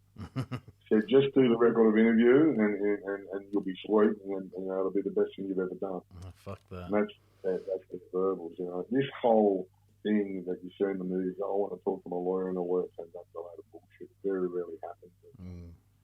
The lawyer doesn't even know you're there. No. So what happened was then I went out to a prison in Brisbane called Arthur Gorrie. I went out there with every intention to knock myself, you know. Jesus. And I was talking to my girlfriend the other day about it. And I made peace with it. I thought, I'm going to do this, and because I fucked over my kids, and I really fucked my life up, and you know, when I got out there, I was going to knock myself. I got myself get the coaxial cable and fucking hang myself. Well, when I got out there, the coaxial cable had been cut down. It wouldn't have wrapped around my big toe, and so all these signs started to happen from there on in. And anyway, the next morning, some bloke taps on my window and he's got a syringe, a cut down syringe, and he said, mate, I know you and I have never seen eye to eye. There was a bloke I'd been in jail previously with. He goes, I know you and I haven't seen eye to eye before, and, you know, and so I'm just offering this as a piece of scan. And I knew the bloke was a piece of shit, and I banged on the window. I said, you know what, no matter how bad I was and how tough I was doing it, I could never take anything off you. And I said, if you don't get going when that door opens, I'm going to fucking bash you. And so scarp it away, and then I come out, and you know, there was a young bloke there, and he had a whole heap of books there, and he was studying. He said, I'm studying to be a psychologist. He said, years ago, you gave me the best advice anyone's ever given me. He said, back your ability to do some education because you identified me as being a smart kid. And he looked me up and down with a look at disdain and said, maybe you should take a bit of your advice, don't you reckon? And I went, oh, ouch, you know. So I started to feel good. I wouldn't take a drug off someone I fucking detested. I've done something previously for someone, you know what I mean, that changed their lives, and then I get called for a legal visit. A mate of mine's a lawyer in Brisbane who I'd got him a shitload of work, and I'd always repped his company, and he turned up and he said, mate, he goes, how are you? And I said, not good. And he said, mate, I'm going to get about 20 years. He said, no. He said, look, I'll get you a good result. This is how we'll go about things. And he fucking did. And, you know, and I went you know, and that gave me a bit more hope. And on the way back from the legal visit, I seen the education block open, and I walked into there and I said, "What can I do?" And they said, "Oh," I said, "You know, I enrolled to do a thing called tertiary preparation program at you ready to study uni." Yeah. I'm doing it. I'm doing it at the moment myself. Yeah. Well, I've done that for USQ, and I'd done that, and I got signed up for that, and you know, it was funny how the course of the day within 24 hours things can change. You know, like you feel suicidal, and that's what I was saying to a lot of people. Don't do it. Just give yourself 24 hours to change it. I know it for me that day massively. I ended up with a shitload of hope. Went back to the cell that night. Just had a good sleep. Woke up and had a plan. You know, and then I watched 7:30 report come on about the Royal Commission, and I thought, fuck, you know, might be time to tell my story. You know, and I jumped on the phone, and my friend got the address, and I wrote this one page of what had happened. Not too much detail, and that. About 2 weeks later, I got called for a visit. And when you get called for a legal visit in prison, you're really chuffed because it's normally the coppers and they want to fucking charge you or verbal you or whatever. And the Royal Commission, and you know, I told a bit about my story, and they said, "Look, you know, we want you to know we believe you because you know you're not the only one saying this sort of stuff." And from there on, you know, it was life changing because straight away they transferred me over to a trauma counsellor, and this trauma counsellor, I ended up talking to her for 5 years, and she was amazing. Long story short, I went to court, got sentenced on the bank robbery, never got that long. I got like 4 years on the bottom, like my mate said I'd get. Did you do the 4 years? And then, yeah, I've done 4 in total. I've done about 4, just a bit over 4 years, 2 months. And then, you know, and you know, I got put in a precarious position. I was in one jail and I was talking to the Royal Commission on the normal phone because their number was there. And you see, and like I can pick up when there's something going on. There's a couple of young blokes talking to each other and such, and they thought I was on the phone talking to coppers and stuff like that, the way I was talking. Because when you're in a yard and there's 2 phones there, everyone knows what everyone's talking about when they're phones. Johnny scored 2 tries at football the other day. You could recite. You go back and still that night, and if you've been in that yard, you can recite everyone's conversations because subliminally you pick them up. So I had to call a yard meeting with about 50, 60 blokes, and I said, you know, I'm not on the phone talking to the police. I'm even talking to the Royal Commission about something that happened to me really bad when I was a kid. You know, and I said, I'm just done with it. I said, I'm trying to get the fucking help I can get. I'm trying to get the recognition by the court about what happened so I can fucking try to get some treatment on. But I'm in a position now where I can actually get compensated and change my life, you know. And then it was funny because about within an hour, 20 blokes had come up to me and told me the same thing. And it was and it was a cultural shift. It was a cultural shift because this notion of not saying anything or not talking about anything, you know, I'd like to say that I played a massive part in changing that. And you know, and all these blokes, and I was getting called, mate, if someone calls you out the oval, you got to know, go out the oval. It's normally someone wants to fight you. You know, so go out the oval with fucking pair of steel cap boots on, thinking you're going to get the fucking fight with some bloke, and no one gives you a hug and says, no one sees it, no one sees it, and how do I go about this process? And you know, and by the time the Royal Commission come to that jail to do private sessions, and when they got up there was 60 blokes that I'd played a part in influencing and tell their stories. Tell their story, 60 blokes, and that's amazing. And you know, and that's when the voice of the survivor, my organisation, was really born. You know, I eventually got interstate transfer back to New South Wales, and lo and behold, the coppers weren't finished with me yet. You know, and I had 2 weeks to go. I was getting bailed to a rehab, Glebe House, which is a really good rehab in Sydney, and the coppers turned up and charged me with 6 old robberies. And, Fuck. So it was bail refused, and it was just a fucking comedy errors. But do you think they grabbed those old charges again because you were starting to make a bit of noise, like because you were talking about? I took the inference that they were, and especially the sexual abuse stuff, because it was all, you know, they were aware of what I was doing, but I don't know, but you know, and what happened was. That was in February. I was meant to go out in February, but by May, I'd got my compensation payout. So I had some money to get some decent lawyer to get away from using legal aid. And the first lawyer I got was a really good lawyer. He's red hot. And I watched him on the Four Corners story about the Don Dale, the abuse stuff that they were doing up in Dale, and he was representing a kid called Dylan Boller. And I thought, fuck, this guy is good, you know. So I contacted him, and you know, he took a freeze on my money, and then and he said, "No, I'll get you out on bail." First, I said, "Fucking bail on robberies. I got more chance of being kicked to death by a sparrow than getting me bail on shoplifting. That just doesn't happen, you know." And he said, "No, I'll get you bail." He said, "Can we get you in a rehab?" And I got accepted in a rehab, and I went to court, and I was just fucking spinning out because the judge turned around and said, "Nah, look, the judge recognised what the coppers had done was wrong." He said, "You had 4 years to charge him, and charge him with 2 weeks to go." Yeah. You know? Yeah. And he got the prosecutor to agree. "Do you think it's delayed?" She agrees it's delayed. And he goes, "Yeah, that's sweet." And he goes, "Because that 4 years is going to be taken on the 10th of January if he pleads guilty." He said, "I'm going to indicate that I'm going to give him bail. He gave me bail, give me 20,000 cash bail, and I had the cash myself. Got out the bail to a rehab, and I went up to Coffs Harbour and completed the program.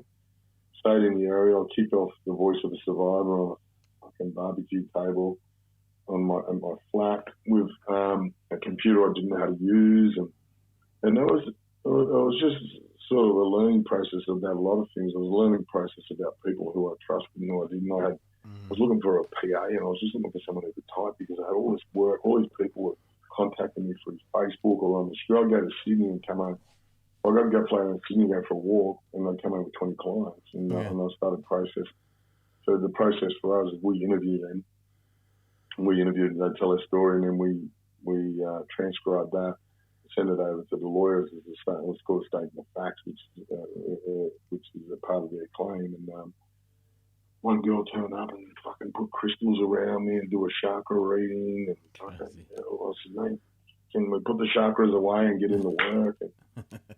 And then next one turned up, and it was just the Peter Foster of fucking con women. Told me she had fucking 4 degrees and she was this and that and fucking all these promises and all that. Just seeing what I was doing and just seeing it as a cash cow, and it's not something I was never motivated by it. Like I'll make a living out of it. But I could make it 3 or 4 times more if I wanted to make it all about cash. It's never about that. Yeah. And so she ended up ripping me off, and then I brought in my mate who I knew he had a legal background, and he just him and I are chalk and cheese, you know. He's a big fella, and I like to keep fit, and he couldn't give a fuck about that shit. He's just one of these blokes will ring me up at 10 o'clock saying, "Mate," I go, "No, that's no problem. I'm just working on this, Tim." I go, "Mate, he's just a ripper," and we complement each other because, you know, I'll go out and engage with all the clients, and clients will come into the business through hearing my story and podcast or telling my story on Instagram or Facebook or whatever. Or word of mouth. We get a lot of work from the prisons. Yeah. And then, and it's if Russell can do it, I can do it too. And so we get a lot of work from that sort of stuff. I get a lot of clients. I averaging about 50 clients a week coming in through that way. Fuck. Still. And I think my best week was a few months ago. I've done 124 in a week. Jesus Christ. I mean, that's amazing numbers, but you think about why they're there. It's fucking very sad, man. It's very sad. It's very sad. But, you know, I'd like to think, and I'm pretty, I know now that I'm changing the culture of men and women talking about this stuff because, you know, and I say this, and a perpetrator's greatest weapon is victim silence and shame. And so we eliminate that shame, and people are going to feel free to talk about it, you know, and I'd like to think that making a safer community for the kids ahead, you know. And, 100%, man. Talking about this sort of stuff. And, you know, I'm doing a bit of work now where I go into the boys' homes and what are you doing? Sorry, you just cut out there. What are you doing going into the juvenile centres? No, I'm going into the boys' home and talking about my story and, you know, and you know, and the choices I made, you know, and doing mentoring type work. I'm also going into prisons and doing mentoring now. You know, I've been asked to go out and do prison officer training. Because what happens is there's an indoctrination with the prison officers. You get them old hardheads that, you know, that you get the young screws coming in with all the intentions in the world of, you know, trying to help people, and then you get these old hardheads, and you know, because I can remember this one screw, right? And he came in, he was a fucking ripper of a bloke, and mate, how can I help you? I'll make this phone call, send that email, and that, and then the other screw's getting in his head, the old hardheads, and that. Next minute, you go in, you're busting to go to the toilet, and you grab his toilet roll and he's got his feet up on the desk playing card games on the computer. He goes, come back later. Yeah. So he grabbed his teeth now and say, yeah, I'll bring that back. I'll have a shit and wipe my ass on that and bring that back for you too. You know, that's so trying to eliminate that indoctrination of these screws where they're getting fucking indoctrinated by these hard heads to be pricks and being nasty. Change the culture. Yeah, and that needs to be changed. It needs to be changed. Treating people like animals and expect them to get out and act like humans just doesn't work. It's fraught with danger. Never has worked. Never. And you know, there's so much. Like as we've evolved as a society, we can look back on places like Grafton and Tamworth Boys' Home where people were bashed to smithereens. Yeah. And that were people that were going in there for misdemeanor offences and going on and perpetrating some of the worst horrendous crimes ever. Yeah. They started to see that correlation between those sort of places and said, oh, this is when the Naval Royal Commission in 1982 came into prison and said, oh, this is dangerous. We better shut this down. We better stop this process because it's dangerous, you know. They acknowledged it back then. But let me tell you something now. In the last few years, that shift is coming back to that. It's becoming dangerous, like some of these ways that they're going back, especially strip searches and bashing people and stitching dogs on the people and not, you know. So that needs to be arrested again because, and you know, in particular in New South Wales, I think New South Wales they've got a few decent people in there. They're allowed to get their way. They could make some serious changes. Queensland is just fucking pedophiles' paradise. The screws up there are just fucking rat bags. The people who run them prisons and that are just so like, you know, there's so many good courses that people can get in to them prisons up there in Queensland. But no, you can't have it. Queensland don't even have a works release program. They don't even have fucking leaves and reintegration leaves and that. You've got blokes that are serving life sentence doing 15, 20 years that can't even go to a minimum security prison and reintegrate back. And they're getting straight out. There isn't one security. Up here. There's no minimum up here. It's fucking... Yeah. They're not getting reintegrated back into society. And that's dangerous. That's really fucking dangerous. Yeah. So, you know, if these people go around and perpetrate, man, I'd love to see someone take corrective services on and say, fucking, what did you do? Like, you wear a badge that says corrective services. Surely you've got to be accountable in the Supreme Court and say, what did you do to correct this behaviour? Yeah. You know, I'd love to see someone take corrective services because Queensland is fucking rotten. It's really rotten. The administration in the Queensland jails is third world at best. So do you have? I got a question here because when I was young, like I did a bit of dirt myself, and there's a couple boys' homes there up at McGill, and so when I was writing the questions for you, I was thinking three things. Like one, like traditionally New South Wales is bad for it. If you listen to like Bernie Matthews' story and John Killick, and you hear about all that. So in Adelaide, I know mates that went right through from SAYRAC, which is like 14 to 12 to 16, and then there's SAYTAC, which is up into 18, and then kept going on through the adult system. And it's just not... I never heard anything about it. And, you know, pretty much as I was growing up, all my mates, we all went through there, you know. It was, like you said, it's a rite of passage. But it's never heard of. So I've got written here, either it wasn't happening in Adelaide or people aren't talking about it. So do you have many clients from Adelaide? I think, yeah, for sure. We've got clients from Adelaide. But I'll tell you something now. Every state in Australia has got that one home. Queensland's got Wilson. But it's also got the Boys Towns, the Rathdowney Boys. You know, there's two or three. New South Wales had Darrick, Tamworth, Mount Penang. Yeah. Victoria's got Torana. Yeah. The Western Australia's they've got a really bad one. We've got about 40, 50 clients from there. And every state has got that one. It's like, for me, every state's got one, right? And it's like the government and every state knows about it. They could not have known about it. 100%. I couldn't give you the name off the top of my head but we're starting. We've really, Queensland have done everything they can to stop my business from working in there. I'm telling you, you know, and they've just recently changed the legislation. It doesn't affect us because we just reinvented ourselves, and they're going to be howling when they find out how we come back at it. They're going to be fucking howling. Good luck to you. Grab a ticket and get on the queue. They've got this fucking thing. They've got this thing, right? It's called redress, right? So redress, the redress scheme it's capped at $150,000. If you've done 5 years or more in prison, you can't get it unless you go through. You've got to make an application to the Attorney General. You've got to get in. So you've got to get the people who cover up for the pedophiles to approve that you can make a claim, right? So it's ridiculous. The bloke who's running it's on maybe $300,000 a year. He says to the Attorney General, you should put Russell Manser out of business because what he's doing wrong, but you know, because his company makes money out of it. I'll tell you what, he's making more money than I'm making out of it. Mm.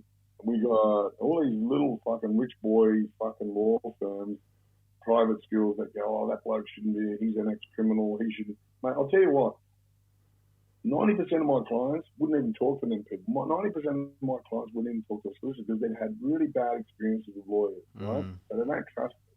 90% of my clients trust me because they know that I'm not going to throw them under the bus. Yeah. I do what I say I'm going to do. It's really frustrating because Queensland's been a horrible place for survivors of institutional abuse because, mate, Jody Elkie Peterson is alive and well in Queensland. Yeah. His spirit, yeah. And you know, all of them corrupt old grubs that rush ins and all those sorts of things. Yeah. Yeah, it's alive and well in that joint, mate. And it's a fucking haven for fucking pedophiles, mate. It's a fucking haven because those fucking people. I remember when I got to jail, one of the jails in Queensland, Maryborough. I heard of this thing where pedophiles were sewing up trauma teddy bears to go on ambulances for kids. I said, fucking that's stopping.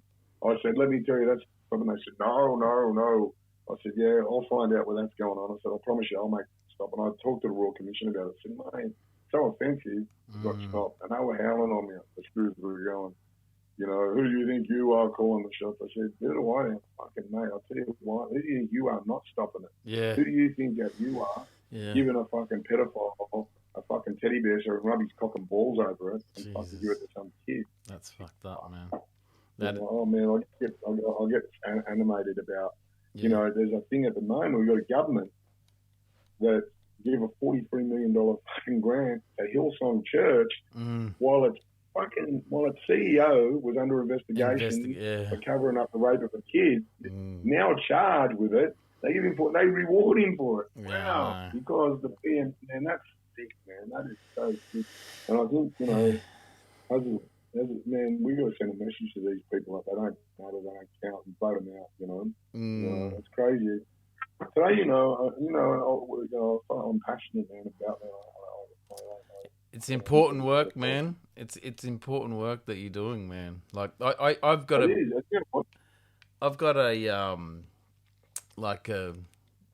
well, what is, you know, 6 degrees of separation. My cousin was abducted and murdered as a child over in South Australia.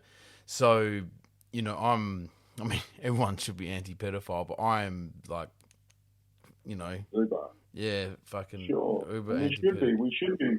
You know what? And it's that old adage: evil will prevail when good men fail to do nothing. You know, stand for nothing or fall for everything. I live by those, and you know, and man, these people, like, what I get annoyed with is these people. They go through their lives. They get seriously abused. You're a foster kid, you get thrown around, and then homes you get sexually abused and things like that. You get on drugs, calling you're an animal. They don't want to know about what happened to you. They don't want to understand, you know, and it's wrong. Now, there's indicators, like, you know, doing a work. Now, I can walk up to someone straight. I was talking to a girl the other day. She was aware, and she looked at me and I said, I just want to say something. I said, I reckon you're a fucking survivor. And she started crying. She said, how do you know that? I said, I just can tell. I said, just in your eyes. And she said, your eyes are fucking amazing. I've got this gift where I can identify people like that. I say, hey, look, I don't need to fucking really just ask you a question. And 95% of the time I'm right. And, you know, and I remember I was with this girl down in Canberra, and there was a food van, and it was about 10 o'clock at night, and they were handing out food, and I said, just pull up here. And I said, I just want to go and talk to these people. I went over. I told my story to 5 of them, and I said, and I handed out cards, and I said, they're all survivors. And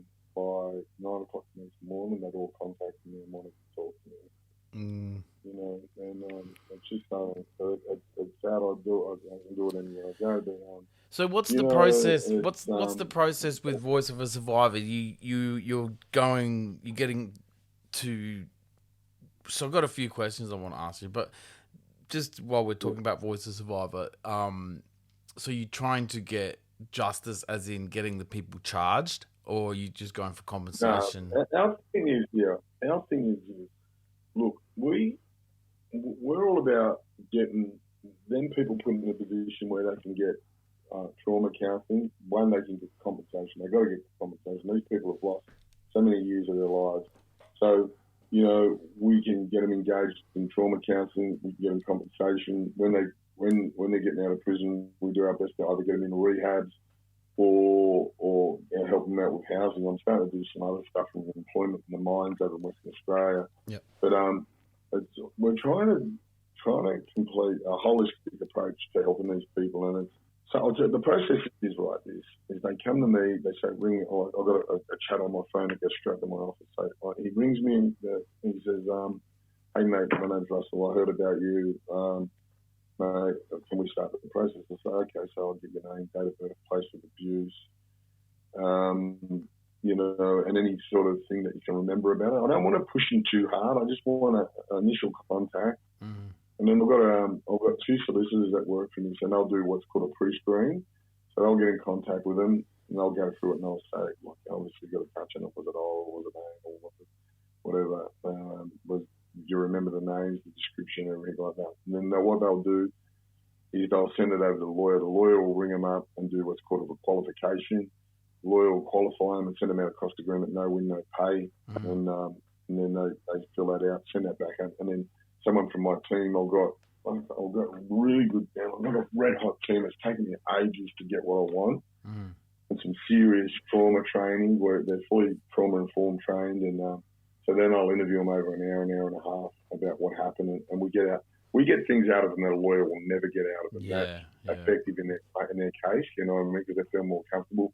We've got a series of questions that's been put through by the best barristers, best psychiatrists, best psychologists, the best fucking trauma therapists, and that in Australia. So what we do is we're trying to get as much out of them that's going to assist them in their compensation claim.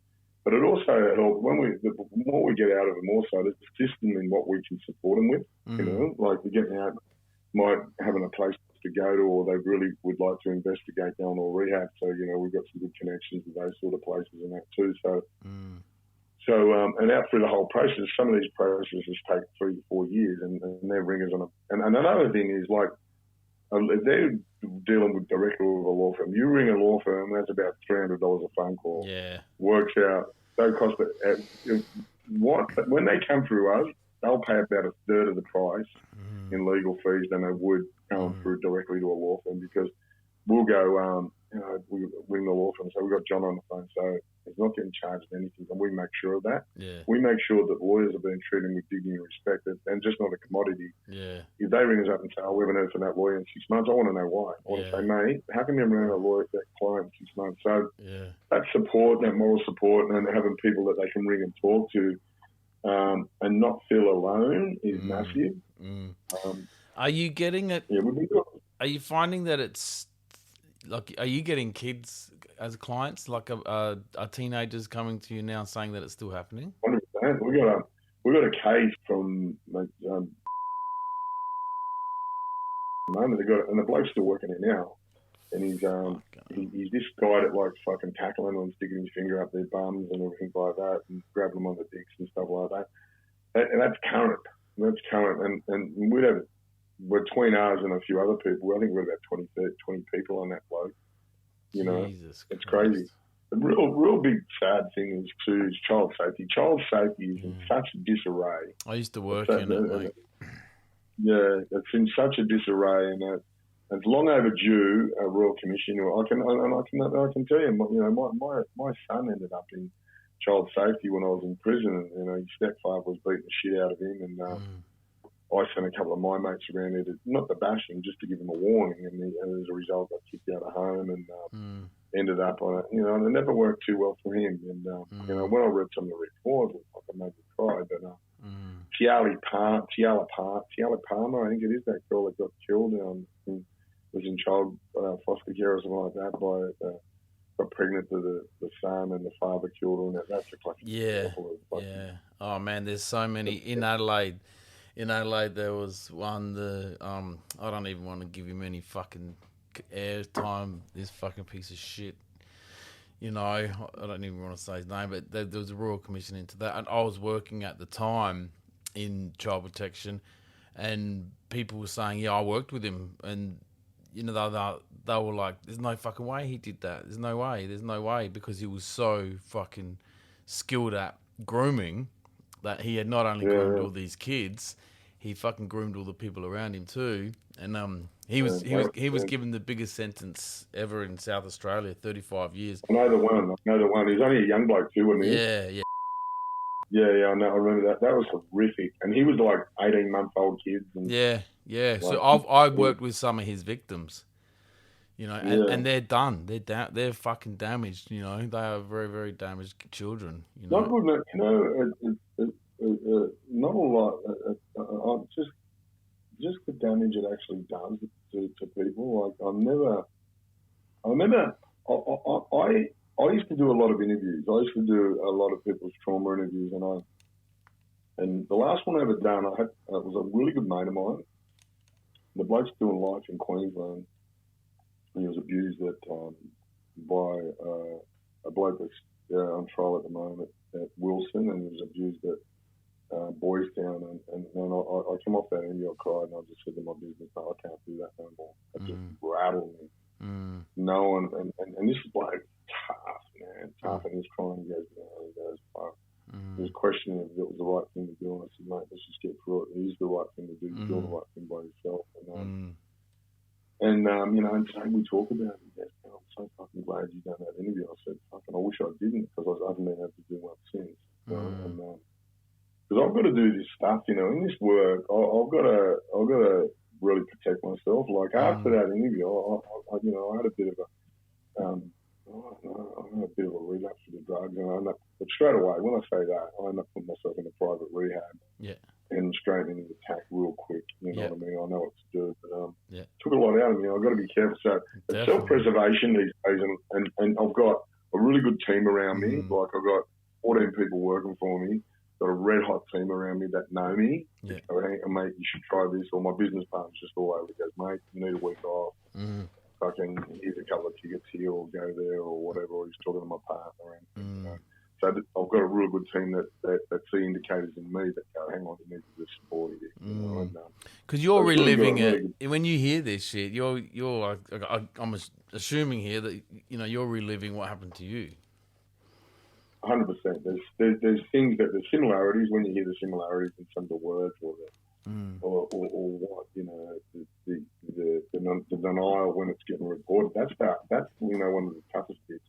Is then the denial, like when someone tells them to go away or they're bullshitting or whatever. That's really tough. Because there's a lot of that. There's a lot of, you know, someone contacted me today about some bloke who at 60 years old committed suicide, and he was raped when he was 10 years old, and the mother never believed him. It was the Catholic priest was a family friend. Imagine that, living for 50 years with no one believing you. Your mother just going, shut up, it never happened. Well, that was the thing back then, man. You know, that didn't happen. You know, don't bring any shame to the family. Don't ruffle any feathers. It's bullshit. For sure, that's crazy, you know. And man, but I tell you through experience, you know, by telling that story, you know, I encourage people, you know, it's the beginning of the healing process, and it's, you know, I've told my story a lot now, you know, I tell it on a regular basis, whether it's a podcast or whatever, and every time I tell it, I feel more and more healed. I really do it. I encourage that. It's a part of the healing process because, you know, it's offloading something that, you know, I'm not ashamed of it. Yeah. There's no shame whatsoever attached to it, and because you know, I carried a backpack of stuff that didn't belong to me for a long time. It weighed me down, and that was the shame and guilt and all that kind of stuff. And when I tell my story, I hand it back to its rightful owners, the perpetrator ourselves, you know. So fucking oath. I'll take my hat off to you, mate. I'll take my hat off to you because, like leading up to it, I was talking to my wife, and I sort of question myself. Like, you ask yourself a few questions. And I'm like, I don't know if that happened to me. I don't know if I could talk about it to anyone, let alone the level that you're talking about it. You know, you're going out on a limb. You're saving lives, mate. You know, you're saving lives. Yeah. You know, so fucking hats off to Yeah. you, man. Thank you. Sorry, mate. Go. I just said I love it. It's such rewarding work being involved in the healing process of someone. And you know what? I'll tell you, there was one guy. He got. I'll tell this story because it means a lot to me. And he'd been in jail for 27 years for shooting the coppers, and they let him out on compassionate grounds because he was dying of liver cancer. He had about a year to live, you know. And so we timed it so he got his claim just as he got out.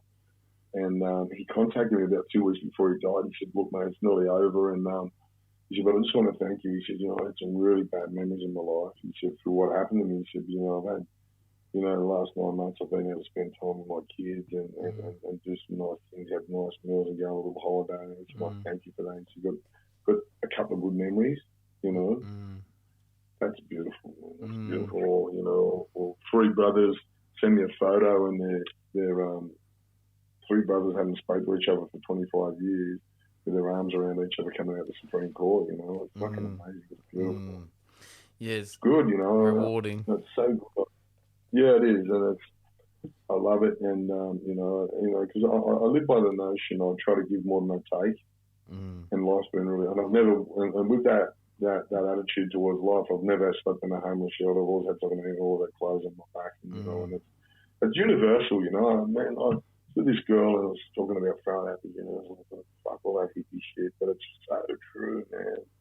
It's so true, this universal stuff. I'd say to people, just put it down. I'll tell you, I'll just give another example of this. I'm passionate about boxing, right? I'm sitting in jail, and I said, you know, I'd love to get involved in boxing when I get out, you know. So not only I get involved in boxing, I get introduced to this guy who just pulled me in like a family. A bloke called Angelo Hyder, who trained Danny Green. He's got the Malayan, he's been in the corner for Mike Tyson. And so I went over his house last year in about November. He said, "Man, I need you to go to Manchester." He said, "I've got a fight that's fighting in Manchester on the world title eliminator in front of 12,500 people. I need you to go." He said, "Because, you know." So here I am. I'm in Manchester Stadium walking out at 12,500 people, booing people, and, you know, it was just one of the most amazing experiences of my life. And it's that universal stuff of putting it out there. Yeah. And you know, be careful what you pray for, because you just might get it. And it was one of those cases, and it was just amazing. In between rounds, 12,500 people singing Oasis songs, like, wow, man, breathtaking. You know? And and I've had so many experiences like that. I'm teamed up with a guy at the moment who's like the biggest independent music producer in Australia, and doing movies and that. We're at the end of the year, we're talking about doing a bit of a movie and that sort of stuff, man. You know, and I went to a red carpet premiere the other week. And I went through like a rock star. Yeah. But, you know, them sort of things don't happen unless, I always say, you know, I'm just a fucking bloke that's passionate about helping others, and good things happen to me. Yeah, 100%, man. Karma. I've got that written here. I've just got the word movie, big question mark. Are you going to do a movie? Because you could do your whole life. Because, you know, like you said, there's the Blue Murder, and that's another thing I was going to ask you. Were you knocking around the same time as Brendan Abbott, or was he a bit earlier? He was on the run when we were in Perth. He was on the run, and my mate knew him, and there was a couple of phone calls that were made where we nearly connected when we were in Perth, because he was over at the time, and we went down to a place called Andra. And my mate said, "We might be able to meet him down here," and it just didn't happen. But it was funny. I'm in awe of Brendan Abbott. When I say I'm in awe, Brendan Abbott's an abuse survivor. Yeah. And he's an abuse survivor, and I don't think he'll mind me saying that. But so he's sort of a product of the system. But I don't know how he was treated, in particular in Queensland, that fucking rats up there. He spent 17 years in segregation. 17 years in segregation. He spent more time in segregation than the 3 worst sex offenders in Queensland spent in jail altogether. You know, so you can't tell me, you can't tell me, like, I say this, you know, mate, if my bank, I've let my bank get robbed all day, and leave my kids alone, you know, that's that whole notion, mate. I just look like, yeah, mate. And bikies and everything. I spent all this time in these lockdown units, and the kids could get hugged by the screws and barbecues. And when the public realised how good they get it in Queensland, mate, I want that shut down. I'm telling you, right? I'm in awe, Brendan. I'm in awe of Brendan. Like that. Like, mate, I can appreciate a good bank robber, and he done that Commonwealth Bank at Broadbeach. He got 900,000 one out in 1996. That's a fucking good earn, man. Like, that's a good earn. I appreciate that. He did a couple where I grew up in Adelaide. Like, he did the Glenelg Commonwealth Bank, and that was like we were young. We're like, ooh. Good day. It is. You know what? And we've always embraced our bank robbers in the days of Ned Kelly. They've always been that. They've always had that. You know what I mean? That is, and then there was a crew in Sydney about 10 years ago. These just a bunch of young footballers doing armoured dance, and I think they got about 25 million, and they went to trial and beat it. God love them, love their work. And they're young Aboriginal kids, and I'm in contact with a few of them today, and they're just really good kids. And you know what? And they snapped out of it. They went through that stage, and living in housing commission, driving the brand new $300,000 Audis and stuff like that. I love it. Do you think? What do you think? Well, I want to go back. Right. So when I was younger, we used to knock off a few cars and get in high speeds and that. So I know what that's like. How exhilarating that is, right? And look, again, we're not glorifying it, but what the fuck is it like to walk into a bank with a gun and rob it, man? People say to me about parachuting, right? I've done both. I've robbed a bank and parachuting, right? Yeah. People say, "Oh, what about parachuting?" I say, "Yeah, parachuting is good. There's more thrill robbing a fucking bank." And I said, and they go, "What?" And I go, "Like these stiffs." So I'm talking to these. Oh, yeah, we're parachuting the other day. It was really, really good. You should try. I said, "Yeah." I said, "You ever robbed the bank?" And they go, "What?" I said, "Because you come out of that fucking door and it's funny coming out of the bank sometimes because you hold your head up to your head because you're worried your head's going to get blown off. Like you fucking come running down the road like that. You'll see it. So that thrill of coming out of a bank and thinking, my head can just explode like a fucking pumpkin and I could be fucking sitting across the road. But it's an exhilarating feeling. Look, I was never about the people and terrorising the people and feeling powerful. It was the institution itself, the fucking bank. It was always that institution, because I always seen them as the bad guy. You always seen them as, this institution that just fucking robs people blind and takes farms. And that was always my theory on them. I was never, you know what, and in all the bank robberies, I've never had anyone claim victims' compensation on me. And I'm one of the first bank robbers ever. I'm one of the first bank robbers. When I got my payout, they go through. They try chasing people who, and they couldn't find one. ABC recently done Australian Story on me, and even they get their researchers trying to find a victim or see what the victims got. They couldn't find one that fucking felt like a victim. The gentleman's bank robber, mate. The bank, and you know what? It was mentioned a few times. He was very fucking polite. Because I always took this, you don't want to be in a panic. And I've done one once with one bloke who's a little bit yelling and screaming. I said, you don't need to be like that. Just be cool. I can walk in and say, hey, I'll just go through that. G'day. And I'll just go, yeah, all right. I'll rock in and say, hey, all right, you know what this is? It's a hold up. It's not your money. No one's going to get hurt. Just be as calm as possible. I'm not here to hurt you. I'm here to get the money. Yeah. Look, I'm going to be here for about 30 seconds max. Everyone just be cool here. And I'll just do my thing. And I'm going to get out of here. You're not going to get hurt. You're going to be safe. You're going to go home with your children. And things going to be dandy. And then you get the money and on the way and you go, hey, listen, I really apologise. But let me tell you, you've had nothing to fear. And that was just generally how I spoke. But you know what? As a result of that, no one ever panicked and tried fucking running at me or taking guns off me or anything like that. And I think it just makes sense. It makes good business sense, if you could use that word, to do it that way. You know what I mean? Why do you want someone panicking? and the fear can be a horrible, can get people to do crazy things. You know what I mean? Fear, people trying to jump at you and trying to get the gun up because they think they're going to die. Yeah. When you can assure them that nothing bad's going to happen and just lay on that ground for a minute and everything will be all right, they're more than likely going to comply and do it. Yeah. You know? Yeah, it's fucking... That was my experience anyway. I never had it. I never had people... The only one on that last bank is when I come out and had the super citizens jump all over me. But I was funny, you know. That super citizen, it was funny because the one who said, the one who bashed me, he said, I'll just save your life. I had this guy working for me and he rings me one day and he goes, no, I'm at this house. And he said, the bloke who tackled you in the bank's here. And I said, how do you know it's him? He says, because he's fucking bridging up talking about it. And he goes, you want me to fucking bash him? And I said, no, I don't want you to bash him. He said, what do you want me to do? And I said, I want you to hug him. And he went, what?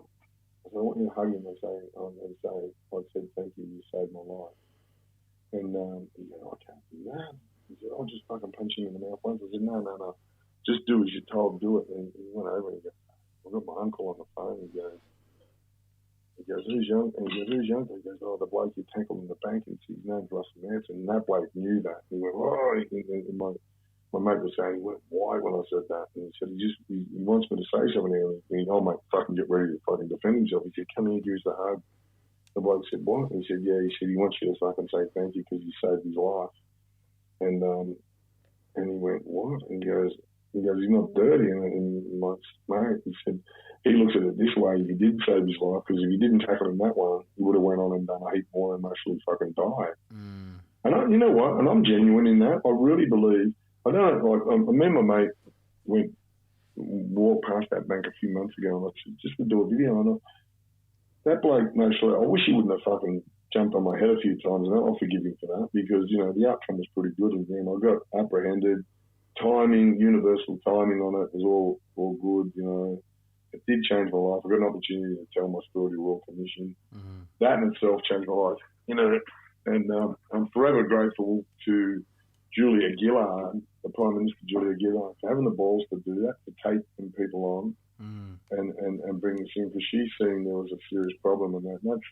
And she'll always be remembered in my eyes as the greatest Prime Minister ever, because she took them on. And there was a lot of people against her, especially them Catholics, are very powerful people. Yeah.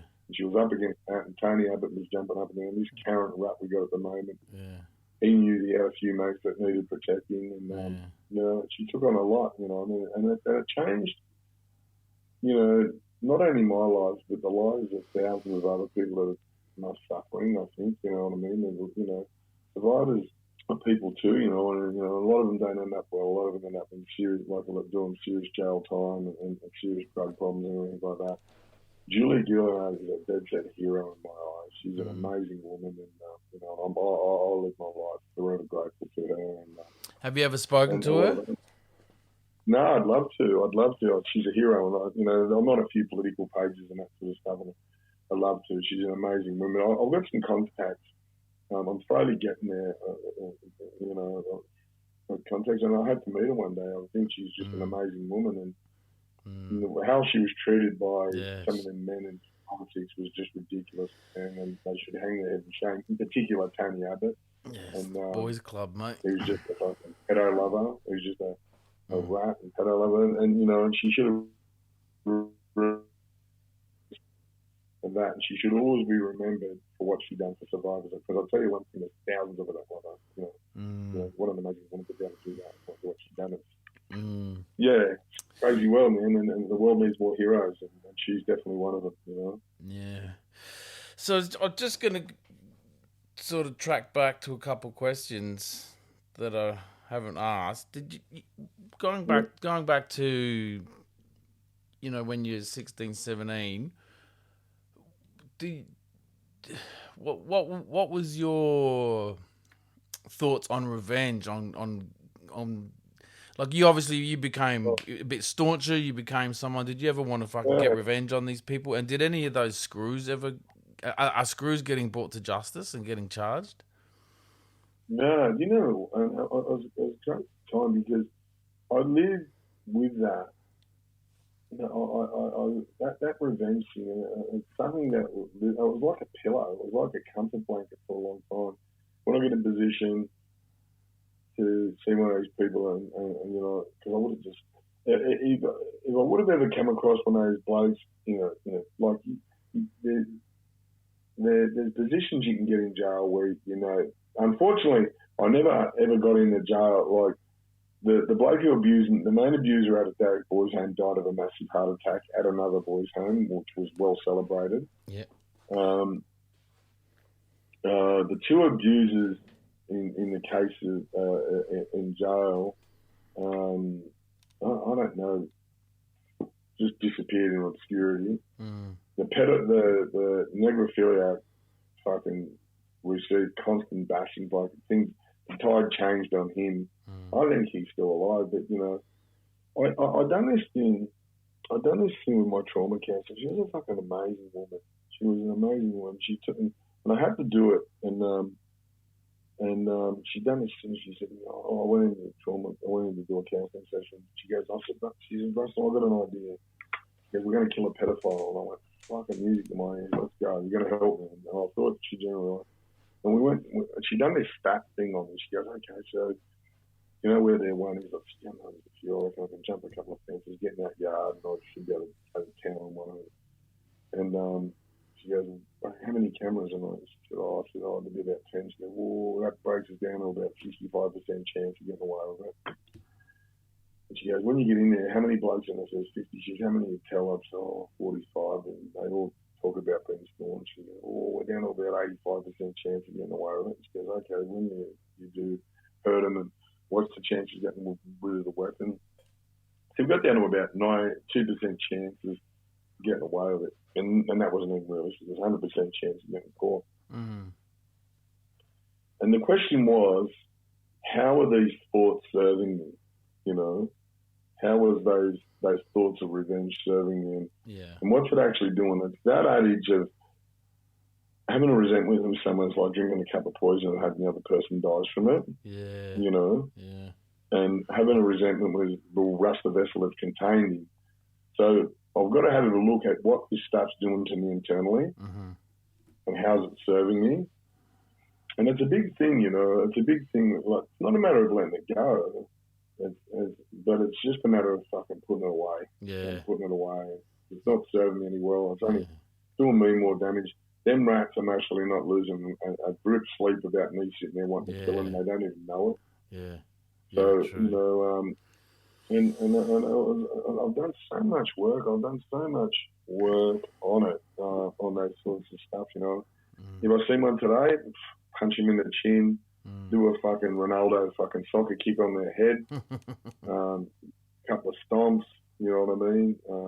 Maybe just go to town and fucking smash their fingers or bite their fingers off or whatever.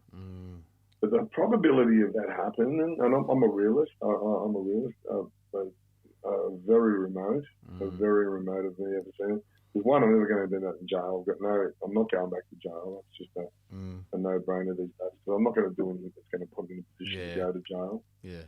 You know, my biggest thing on them people is the education. You know what I mean? And you know, I think you know, it's funny because I do hear things, and you know that one of them old screws died of a fucking heart attack in one of jail, and I'm just laughing at you old dog. You know, you're complying in it, and you know, I mean, I'll tell you what, I'm fucking. I swear, I'm universally protected, man. When people do shit goes to me in business, I have a few. I mean, this girl got me for a whole heap of money. It wasn't that long ago, and she goes and has this fucking thing where she can't have kids, and I went fucking suck me. You know what I mean? Karma. There's your karma. And I'll send her a text and go, "Yeah, I heard you got your karma, you can't have kids." I've got it too. You know? I'll leave her with that. But, you know, I'll tell you what, there's so much. I've done a post about it the other day. I was talking about, you know, it's amazing the life you're given when you spend your life doing good things. Yeah. Like, I never believed in that shit. Oh, man, I'll tell you what, man, when I wake up, I've got a fucking glove. My girl looks like a fucking Russian tennis player. Like going to bed with a fucking cornucova. She's a fucking good soul. And, you know, I'll wake up next to that every morning, and I've got a good life. And it's one of the funniest things. And someone told me about freedom. I said, when do you really know you're free? Like when I was in the national airport going overseas recently. But when I jump into my car and I push the button to turn it on, and I know that I can go anywhere I want to go. Yeah. And I do it every morning. I fucking sit down. I hang on the steering wheel and I go, you know what? I close my eyes and meditate on it for a second. And go, fuck, anywhere I want to fucking go right now. Yeah. And I love that feeling. Yeah. But I also, a little trick I do about drugs, and I recommend this to anyone. I meditate on it regularly, and it stops me from using drugs, and I can recall being in Blacktown cells, pinched on them 3-armed robbery, and I'm wake up, and on one side there's a charge sheet of fucking robbery charges, and the other side there's a big pile of bile from my stomach which I vomited up. Mm.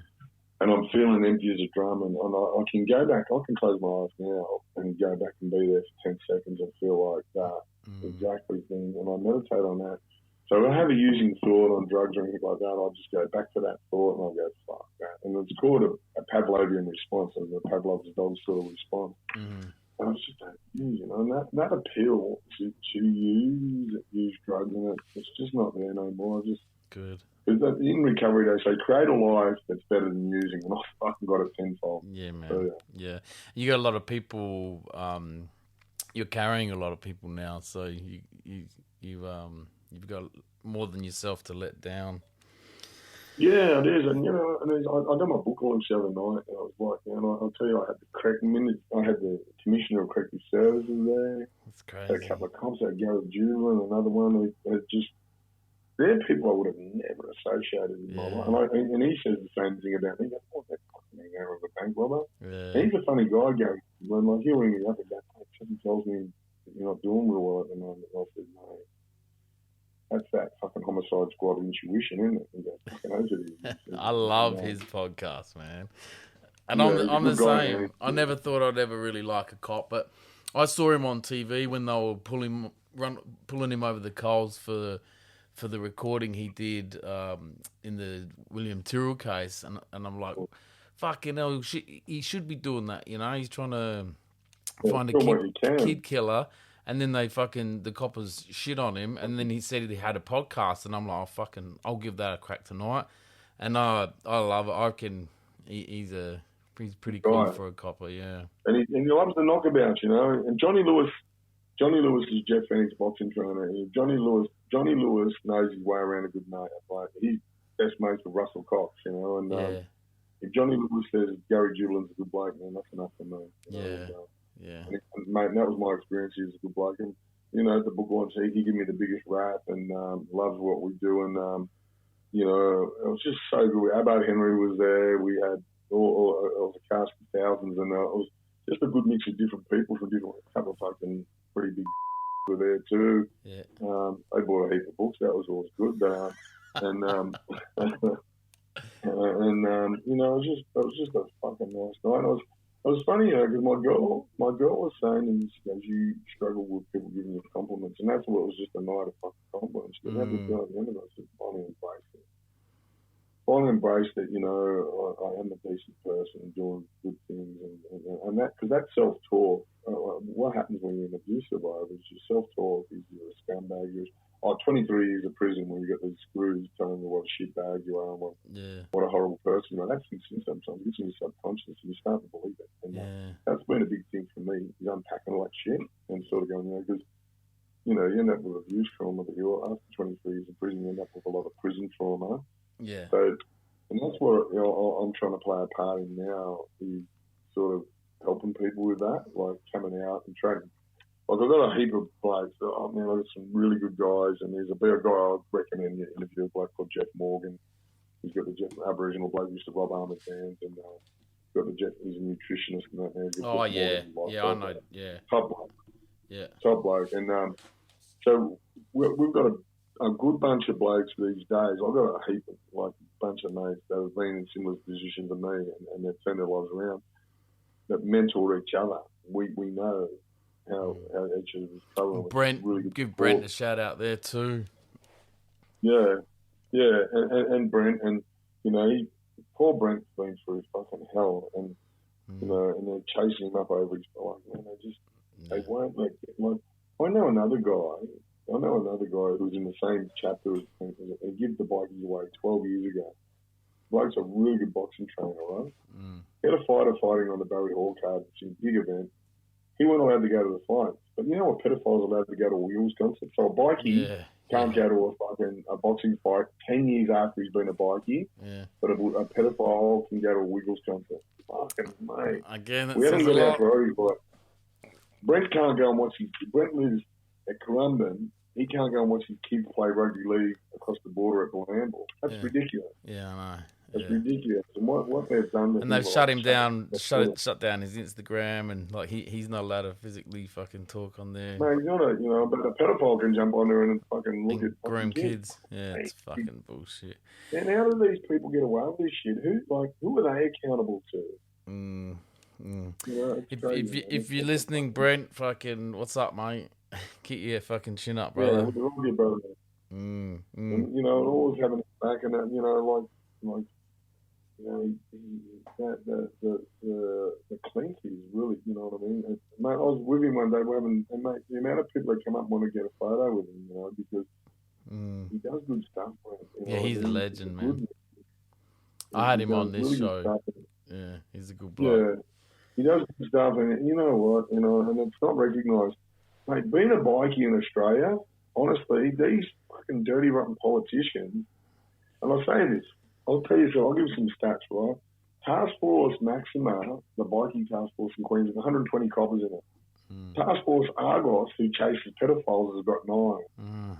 Wow. That's fucking... Where's your fucking priorities, man? Yeah, I feel a bit sick hearing that.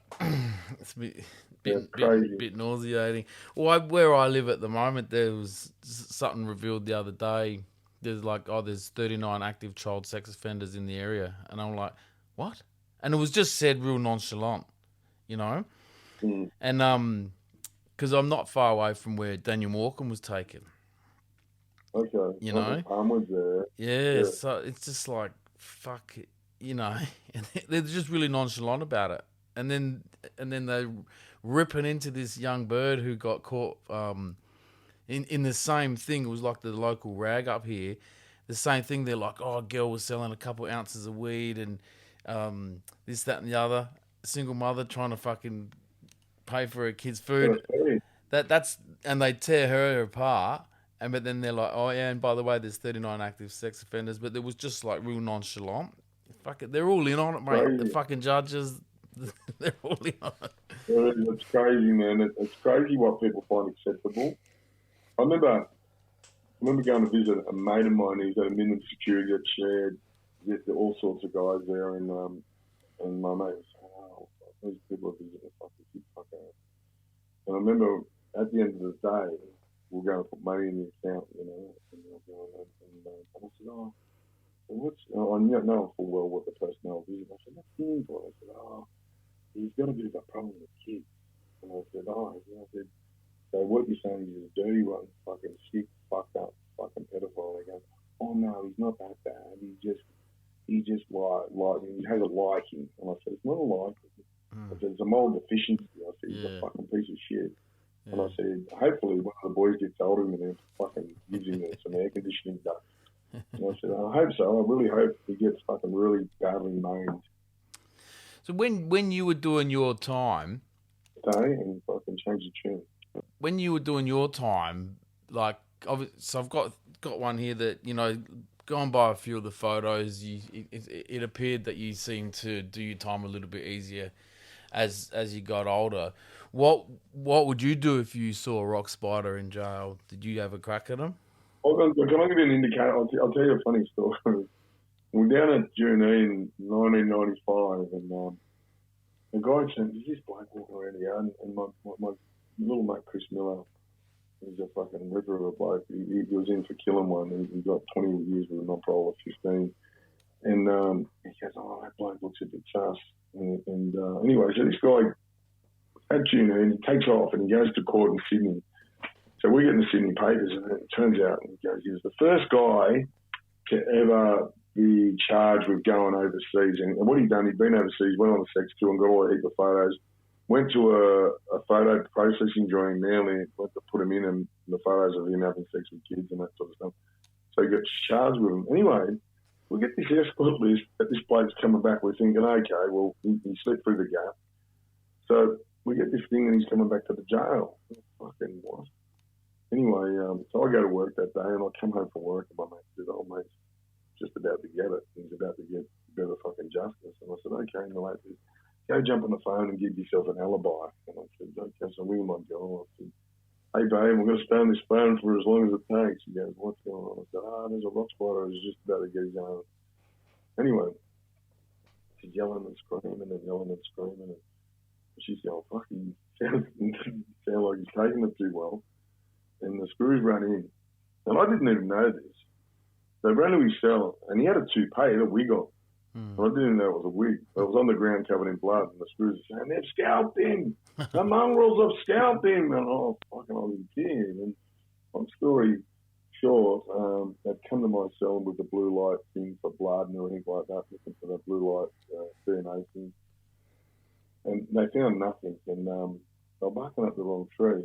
And it saved a lot of people. Anyway, long story, about 4 days later, I get called up to intake. There's a task force there, 17-man copper task force investigating a pedophile getting back. Right? And they're all standing around, and they offer me a deal. They go, you got 2 years to go.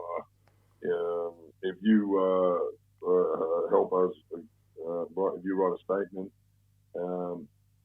we will take you to Kmart this afternoon. We'll buy you a new set of clothes. And then we'll put you on the 12 o'clock flight train to Sydney tonight with 2 years to go. And I said, what are you going to get that deal? I said, you lost me at Kmart, mate. He went, what? I said, fuck, you lost me at Kmart. He said, what do you mean? I said, I went to Kmart clothes. And anyway, that'll do you.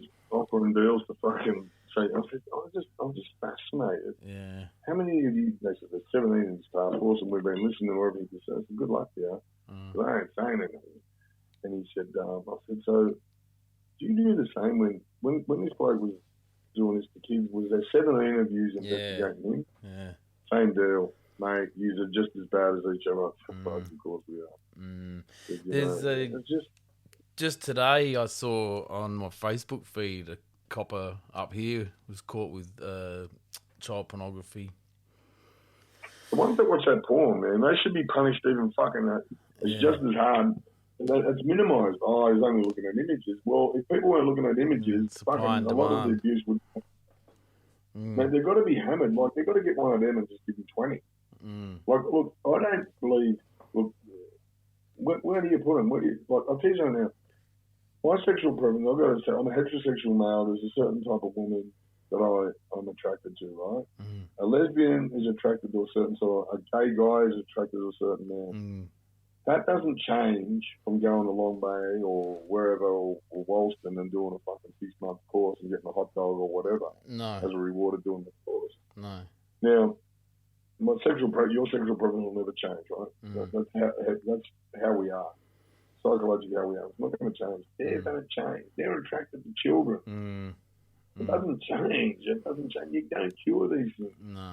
You know, you can chemically castrate them. There's got to be, I don't know, there's got to be something, man. There's got to be someone. There's got to be a better answer than giving them 3-month sentences and told to vote for the LNP and you'll be sweet. There's a prison in America where it's they agree to.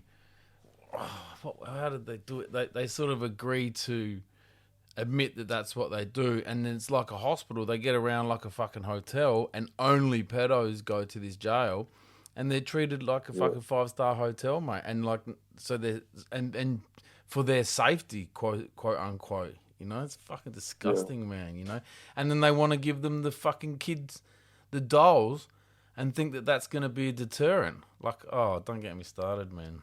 Fucking hell. It's crazy. Yeah, it's fucking... I think, mate, they've got to start getting nailed in the courts. You can give a bank robber, like John Gillick got 23 years for a bank robber in his last sentence, you know? 23 years, you know? I don't know if the kid fucker that's ever got 23 years. No. Hey Dad one, I think he got 10. That was sort of one of the biggest ones I've heard. Yeah. But you know what the best ones is when you get a woman. The best judges for pedophiles are normally women because they'll tend to give them a bit more. Yeah, because bloke. Mothers, perhaps, because they're mothers. And yeah, that what's his name? Hey Dad, I forget. I was just reading that Goldburn book, and he didn't have a fun time in there. Good. And I hope it's my mates that done it. Yeah. Hopefully my mates are the ones that done it. Hopefully someone I know got a bit of joy out of terrorising. So, mate, 23 years inside, all up. So I was reading some stats the other day. They reckon after 5 years you institutionalize. But you seem to have a pretty strong moral compass for someone that's done these, hardcore. I think bank robberies are hardcore. You've done these hardcore things. You've done this hardcore time, and I'm sure it's not all picnics inside. There's things to do. You've come out and you're doing this amazing work. I guess what I'm trying to get at is how have you changed it?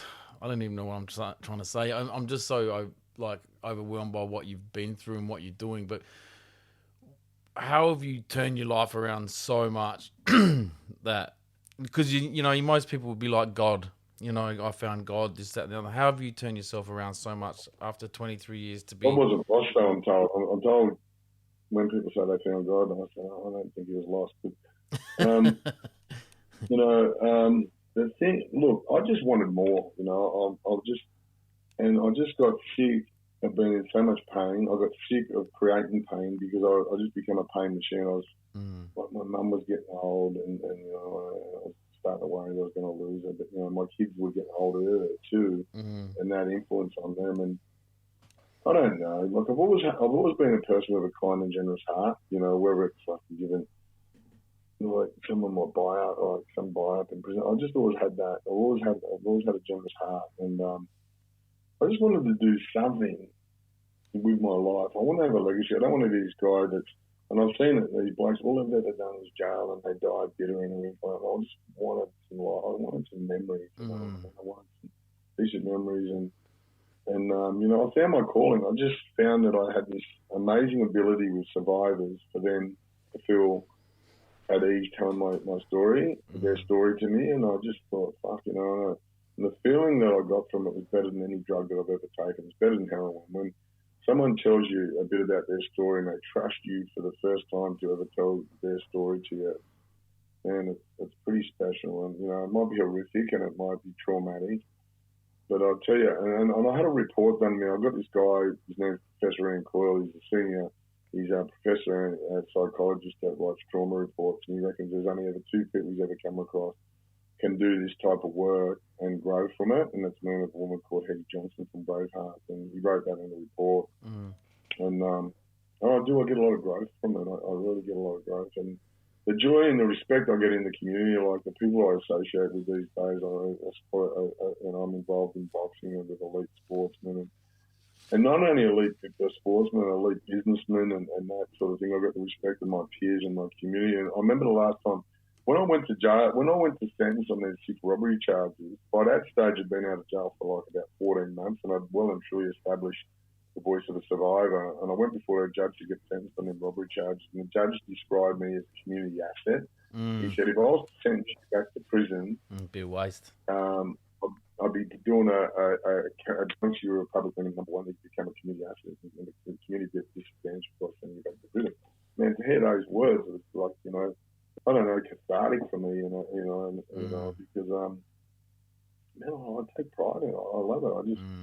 I love it being the good guy for once. Yeah. Because I've always been a fucking bad guy, and there's a lot in it, like whether it's going to talk to kids or just, I've got a guy at the moment wants me to do this corporate talk, corporate talking and that sort of thing, and corporate speaking and that, and he was explaining about that story about that, but just teaching people up to get up, whether it's some university student failing at university or some little Aboriginal kid that's had it tough in Redfern, to be able to inspire people to get back up after they've been knocked down is pretty special. Like, I do it in different ways, and I get different feedback and that. And that's a pretty special feeling. Like, you know, mate, I had it tough.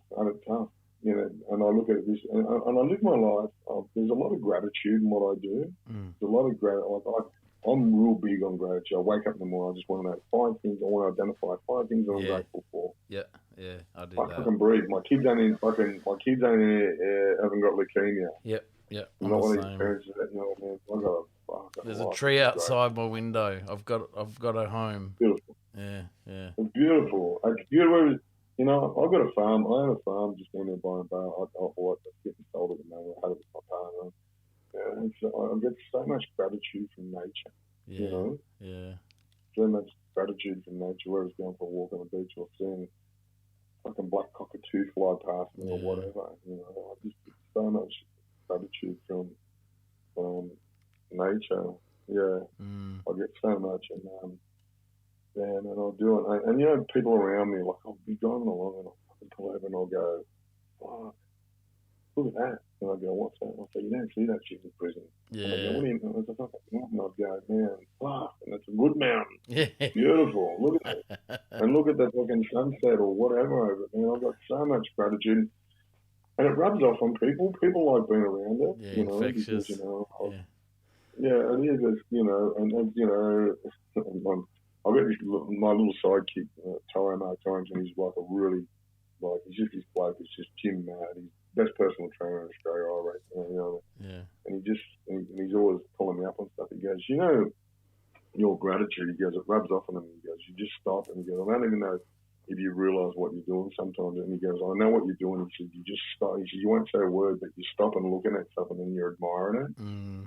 And he goes, "I can see," and he goes, "Your fucking shoulders pop up, and it's like your diaphragm fills full of air, and it's like you become 3 times bigger than you really are." You know, I said, "No, I'm just embracing it. You know, I'm just embracing life and life's opportunities and the beauty in life, man." Because you know, for a long time I dealt with fucking screws, man, and they're fucking shitbags by nature. I'm fucking telling you, they are shitbag human beings. Yeah. That can. And people ask me about business. Say, "Where do you get your business acumen?" I said, "Fucking learn not to what to do from them people. Because if they can fucking ink up, they'll fuck it up. They'll just, if you say to a screw, move this pile of dirt from this point to that point, they'll find the most difficult way to do it." They just will. That's just in their name. That's the prerequisite. Are you a difficult person? Do you like being difficult? Yes. Well, you got the job. Have you got any skills? You got a brain? No. You're the guy for the job, you know what I mean? It's like, I had one turn up down in my office, we were advertising. I had a bit of fun with it. I said, "What did you do when I was a prisoner?" I said, "Did you get the bashing one?" They go, "Oh, just occasionally." And I'll say, like, "When you're bashing, did you stick your fingers in there?" "Oh, well, you can do all sorts of moves you can get away with." And I said, "Now, fuck off." Fucking hell, mate. Fucking job, you know what I mean? Oh, you're a bigger man than I am, mate, for not doing that. Speaking about that, you're fucking 51 years old, is that right? You're looking pretty... I'm 54 now. Are you? Yeah. Are you? Oh, sorry. Yeah. So you're looking pretty fit there, mate. Oh, look, I train every day, you know, because I don't do drugs or anything like that. And look, I'm not a Tony Robbins fan, but I caught something about him, what he said today, and about that stuff. And I do stuff that works good for mine. I'm really about maintaining good mental health and stuff like that. And, you know, I've got, you know, and I'm really big on the mental health stuff, like looking at protecting my mental health. You know, I invest a lot, whether it's training or listen to fucking motivational, inspirational podcasts.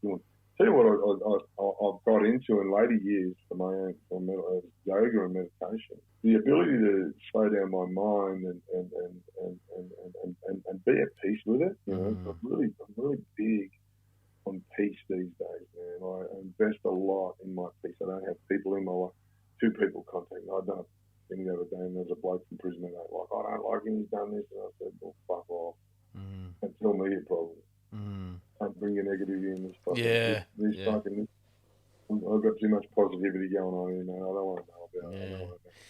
Do you narcotics find and that? all that Do stuff. you find people? Because I know, like I've used in the past, and when you try and stop using, people try and drag you back down. And do you feel like with your success that you're having now, is there any old people still trying to drag you back down with a bit 100%. of tall poppy syndrome? The crab bucket syndrome. Yeah, You got the crab bucket of crabs. One tries getting out, the other's trying to pull it back in. yeah, That's my life on a daily basis, man. You know, yeah. it's funny. You know, I had this guy, and I like, man, I just come off working 2 years straight, right? I worked 2 years straight. When I first got out of jail, I had a few goals, right? And a few of them material goals. And so I was working for the first 2 years I got out, I worked 12 hours a day, 7 days a week, and didn't take a break. Anyway, this girl says, "You want to go to Palazzo Versace on the Gold Coast?" Yes, sweet. Get a photo. Never put that sort of. I've never shit put it on my social media, right? Me and her sitting on the sunbed. She's a good sort. Sitting on the sunbed at Palazzo Versace. She put this little video, 20-second video. Straight away, I get this message in Messenger. Old mate goes, "Fuck, I'm gonna bash you when I see you." Well, I went, "What?" He goes, "I'm living in a fucking clothing bin, and you're fucking putting it up." And I said, "Yeah." So I was like, "No." He goes, but then he said something a bit silly. He said, "I'm going to bash that fucking girl of yours as well." I said, "Yes, sweet." I said, "Where's the clothing bin, man? Because I want to catch up with you, you know." And he told me it was in Brisbane, and I had to go up and do a radio show on the 4ZZZ on a Monday night. I locked in crew. So I said, "No, I'll be up there tomorrow." And I said, "I'll let us deck out this fucking clothing bin of yours, you know." And then I just went off. I said, "Mate, the reason why you're in a clothing bin," I said, "I'll tell you what, I've just worked 7 days a week, fucking 12 hours a day for the last 2 years." I said, "I'm entitled to fucking do something nice for myself." He goes, "Yeah, I just wanted to thank you." I said, "Well, have you done any work in the last 12 months?" He goes, "No, I couldn't be fucked doing work." And he goes, "You know," and I said, "Okay, have you sold drugs and you try to make an earn? Couldn't be fucked doing it." That's the problem. That's why you're living in clothing. Your problem's not my problem. I said, "But I'll gladly accommodate you. You can have an opportunity if I can punch my face in." And he didn't accommodate. He didn't turn up. And I said, that's that typical mentality of people. People don't see, you know, I'll tell you something. I'll tell you something I don't really talk about this much because I don't like to bridge up. When I was in prison, I said, after 3 years, after 3 years, I said, when I've been out, I want to buy a Mercedes Benz, an AMG, 63 AMG Mercedes Benz, and a Rolex watch, you know. And I was fucking, with my money, I got in with a really good stockbroker, and I put 50 grand on these stocks, and I've done pretty well with it. And you know, I weren't gonna piss it up for. I just wanted to invest. And this bloke, I met this bloke. He was a red hot stockbroker in an MA meeting, right? And he was a young bloke, and he was just a fucking whiz. And I helped him get clean. I took an interest. I got him training with me and told him about the work again. "Mate, I'll get these stocks." And everyone's got a good investment, like, but this bloke was fair income. And I've done really well. So the day I've been out of jail, 1 year exactly, I bought the AMG Mercedes Benz and a Rolex cash that day. Mad. And I don't talk about it that much because I put it on Facebook, and fuck, man, I thought people were in their operation. And I brought out the fucking haters and the money snippers. Like, mate, 20 fucking snips for money. Mate, can you give me, because they don't snip you for $1 anymore. It's like 500. That's inflation. And, you know, and it's like, "Oh, I've got fucking, I need 500 for a pair of football boots or whatever." And I struggle with that. So I struggle with saying no. I really struggle with saying no. My personal life, what I do in that now, I've learned a lesson.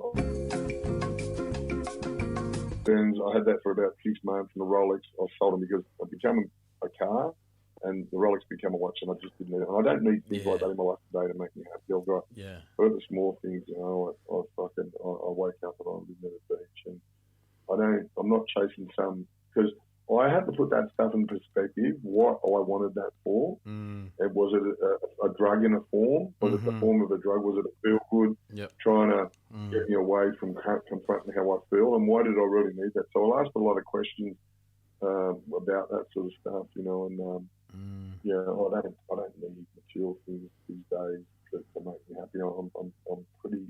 I've got contentment by the balls at the moment. I've got Good on him. Good on mad him. relationship. I've got a really good life, fulfilling life. I'm really doing stuff. I'm starting to get into the jails and make a difference, and which I'm always passionate about. It's not going to be $1 million. It's not going to be a shitload of money, and I'll make a wage out of that. But I love it. You know, I love that I can. You know, got this mate of mine. His name's Low Key. Low Key's the biggest music producer. Oh yeah. Top bloke, right? He just filmed that bloke. I was talking to him. He played a big part in creating culture in the western suburbs of Sydney and rap and Melbourne and everything like the blues rap. That bloke, and I was talking at my book launch and I said, you don't know what you've done. And I think he's oblivious to it, but he just does it because he's a fucking ripper of a bloke. And he's created a culture of hope for these young kids. Like, hey, look, you know, if you get a little bit creative, you know. Because I'll tell you something now, I'm not in rap music, it's not my thing, but I'll tell you what, I know talent when I hear it. I used to hear these rap battles in jail where one bloke would be at the back window talking to another bloke and they'd fucking do these rap battles and I'm saying, no matter what you fucking, if you don't like rap music, one thing you can do is identify they're pretty fucking talented. Yeah. So they're poets in their adult life, man. They're fucking amazingly talented. Yeah. And this bloke just went out there and just created all this hope. Like the movie Neverland that he just produced is amazing. I went to the premiere of that and it's amazing. And this bloke is anything he does turns to gold. And you know, and to be invited and have that bloke's phone number at my office, ring him right now and say, hey brother, how you going? And let's catch up and dinner. I want to bounce a few ideas of you. And he's just a fucking whiz, man. And I love that. I'll tell you one thing. I grew up in the western suburbs of Sydney, and that place is coming alive through this culture, this rap music or whatever. These people ain't hanging their head in shame no more. They're proud of where they come from. Yeah. Really good, man. Whether you know, it's that, you know, and people are hearing them in their voices, and their voices count. They're not these scumbag kids from Campbelltown or fucking wherever no more. They're fucking. It's really, really. Because we grew up in Mount Druitt, and you know there was a bit of shame attached to that. When you went out of there, it was like, oh, these scumbags from there. It's no longer that, you know. Yeah. It's really good to see. It's really pleasing that them kids hold their heads up high. Because I hate seeing anyone in shame. Shame is a destroyer of hope and dreams. It's a horrible thing for any kid, whether you're an abuse survivor or you come from Campbelltown or from a poor family. It's a horrible burden to carry, man. 100%. We gotta fucking eliminate that feeling. We gotta wipe that feeling off the earth, man. It's a horrible thing. I do hip hop music myself, and I know a few boys coming out of there, like that part of Sydney. Cursor is a name you probably heard of. Yeah, Ripper, man. You know, so and what he's done from nothing, you know, no radio support, no major label support, and it's pretty amazing. Because I don't think people understand. I don't think people understand. I had someone else on from Western Sydney. Like, people don't understand the magnitude of it, like how big it is. You see the shirt I'm wearing today? That's the actual train station for Western Sydney. It's got Mount Druitt on it. My way. Yeah. But people don't understand the magnitude of it. You know, it's huge, isn't it, Western Sydney? Amazing. Oh man, that place, that culture is breathing life into that place. You know, it's breathing life in it. That kid Curve. Have you heard of him? Kid Curve. Kid Curvy, yeah. His uncle, I used to rob banks with, Mick. You know, mad. His dad was another one. Me and him used to steal Porsches together. His dad Key, and you know, I mean, I talked to his dad a lot, and I was saying, man, you know, apparently he's a really shy kid. And I said, that kid is the most authentic out of them all. Like, what you know, he's a blue blood. Yeah. And he don't like talking about it. He's just a shy kid. He said he gets in front of it and puts a mic in his hand and he loves it, you know. Yeah, and, he's pretty good. You know, what Spanion's doing. I love what Spanion's doing. Yeah. He's giving these people a voice. And that Spanion, man, I'll tell you, he's an intelligent guy, man. Yeah. He's super smart. And he's another one. He cops it worse than anyone. Yeah. The crab bucket scenario. Oh, yeah, for sure. And they've all bashed him up. He's pretty handy. Yeah. So I doubt what they say. Yeah. And, no, man, I'm a big fan of that. I'm a big fan of people having a voice. And, man, I'll never be a hater. Yeah. Too much love in this heart to hate anyone. Yeah. And if you're doing well, man, I'm fucking clapping you. I'm on your side, man. But if you're doing shit and you're bagging people, man, I'm telling you, fucking just choke on a bag of dicks. Because, you know what I mean? And that's true, man. If you're not doing anything, you just want to hate on the people that are, fuck yourself.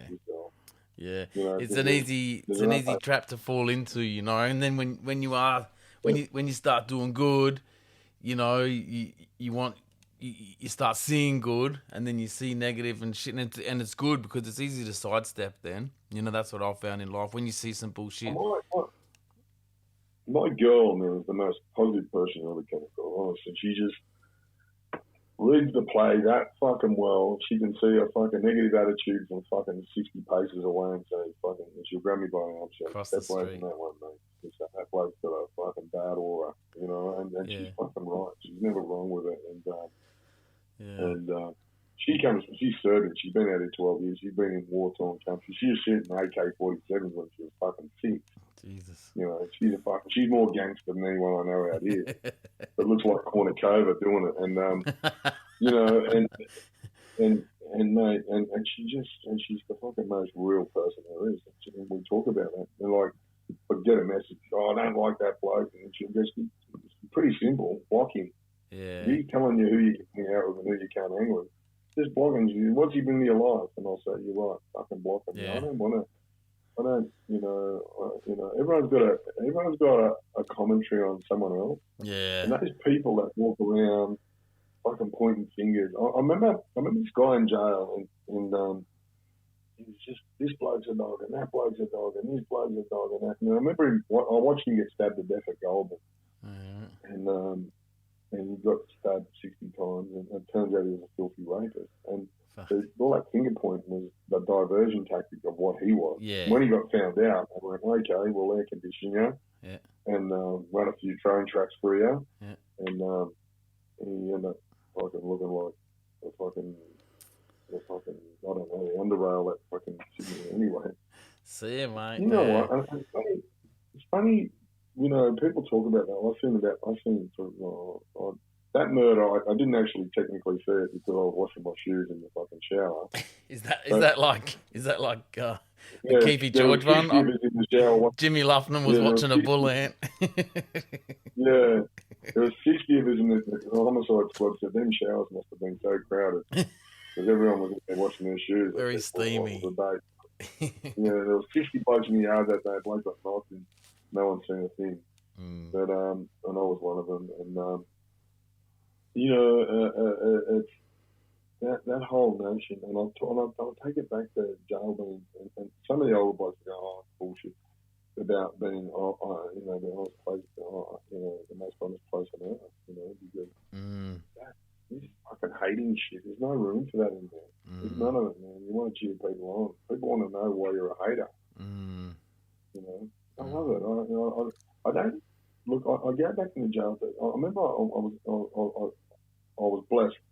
I got a mate of mine. I call this bloke a mate. Right? He's the assistant commissioner of corrective service, and he was one years ago. He was a school teacher, and he always believed in me. He said, "You're going to be something good one day." And he used to say to me, and he said, "No, I promise you." He said, he goes, "I know people." He goes, "You'll do something magnificent one day." And he was right, what I'm doing now. And he came to my book launch the other day and he was laughing at me. He said, I fucking told you, didn't I? I said, yeah, you did. You know what I mean? And I acknowledged that. You know, I acknowledged that he was one of those guys that had that seed and he fucking watered the seed long enough for it to come to fruition, you know? It was really good because when he became the assistant commissioner, these screws that wanted to be shitbags and everything, you go for classification, right? You go for security, you go, you got too long to go, I want to send you on maximum security. I'd write in a letter and then bang, off to him. He was just, no, I don't know how you got it like that. But he always looked after me, this guy. Just a fucking ripper. And the beauty about him, he is a progressive. And things are coming his way now, so he can make some he's going to really shine. He was the one who got the tablet so people can contact their families and that into the cells in a lot of jails in New South Wales. And he's pulling me into a lot of stuff like doing the mentoring. And you know, I'm designing a program now. I'm in the process and it's called Rewind, and we ask a couple of questions. You know, we go, what's the underlying issue of your offending behaviour? And it's drug addiction. What's the underlying issue of the drug addiction? It's trauma.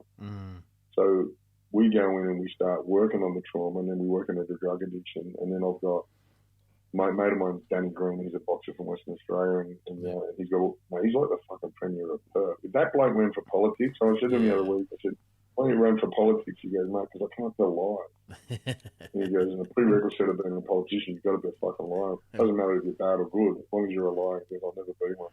Yeah. But he's got all these mining contacts and everything like that. And so what we want to do is, we want to get when these guys are at minimum security, we want to get them trained, whether it's to do bulldozers or stuff like that, and give them some skills, so when they get out, we can get them jobs in the mine straight away.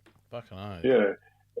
And then blokes will adjust to that really easily, because the isolation's nothing to them. They've been staying in these dongers, like 5-star hotels. They'll eat food that's cordon bleu compared to prison food, and they're going to get a fucking good earning out of it. It's a fucking good idea, really, man. It's a real good idea. They'll adjust to it really well. There's a program over in Western Australia called Spartan Program that's already doing a bit of it, and that's where I sort of got the idea from. And I've got the connections to do it. So the problem is with corrective service, they're so risk averse, and if there's a case of COVID in Tasmania, they'll just wait until there's not a single case before they run it. But eventually it's going to give way. I'm working with some organisations now that do a lot of courses in all different states and things like that. So really, it's really like some opportunities that really present themselves to me.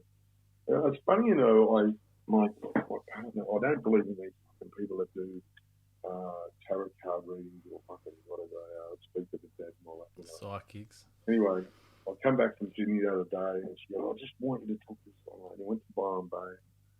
She starts off asking a few questions. She says, "I can hear clanging and cell doors closing and everything." And I said, "Fucking," I said, "She's fucking told you." And she goes, "What?" And I said, "I've done 22 years." And she goes, "Oh, this guy." Oh, yeah. She goes, and then she starts talking. She goes, "What do you want to know?" I said, "I want to know about my business." And there's talk of public speaking, and she goes, "Oh, I just see a big future for you in public speaking, and changing things and stuff like that." She says, "You're going to play it down." That shit blows me away, like. And I went and I jumped in the car. I said, "You've been on the phone. You've been fucking sending those texts." I can see in my phone. And I'm like, it's amazing, isn't it? It's amazing, but it's a beautiful thing, man. It's a beautiful man. Well, what's the song, mate? From little things, big things grow. Yeah, one of my favourite, Paul Kelly's about Albert Lingari, and that's and that's true. It's true. And really about a few things. One of the reasons for me changing my life was to give my poor old mum a bit of peace, and I got to do that. She passed away last year, God bless her. And but I just bought my farm. I bought this 15-acre farm just north of Byron Bay, horse property, and for really hard work. And so I'll tell you a funny story. All the banks, I had money, right? They wouldn't give me a loan. I had all my money in one bank, and they called me and they said, "You got to take the money out of the bank," And I said, "What does that mean?" They're son and I'm grant, So they weren't only doing it to me; they're doing it to a few of the bikies and everything. So they'll kick us out of the banks. So and then I started applying for loans to get a housing loan, and they're all saying no. And I had 20% deposit to get on the home loan, and that's a walk in the park and really good figures. And anyway, I hook up with a bloke called Anthony Bell from the Bell Group, who's the biggest accountancy firm in Australia. Become mates with him, and he helps me get a home loan to buy my house, and then still other banks are closing me down. So I went into Bendigo Bank and I told them, I said, "All these banks are closing me down." They said, "We know who you are. We'll Google who you are." And I said, "Your money's yours. We love the work you're doing." I said, "Well, I'll make sure that." You know what I mean?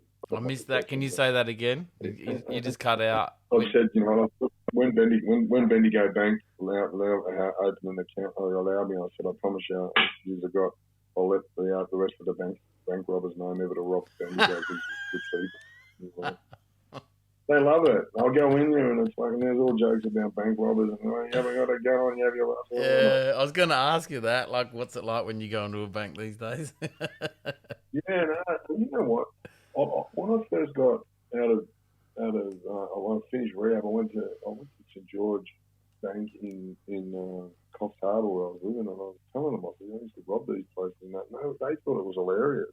And they were really, I said, but I'll do the work and what I do now.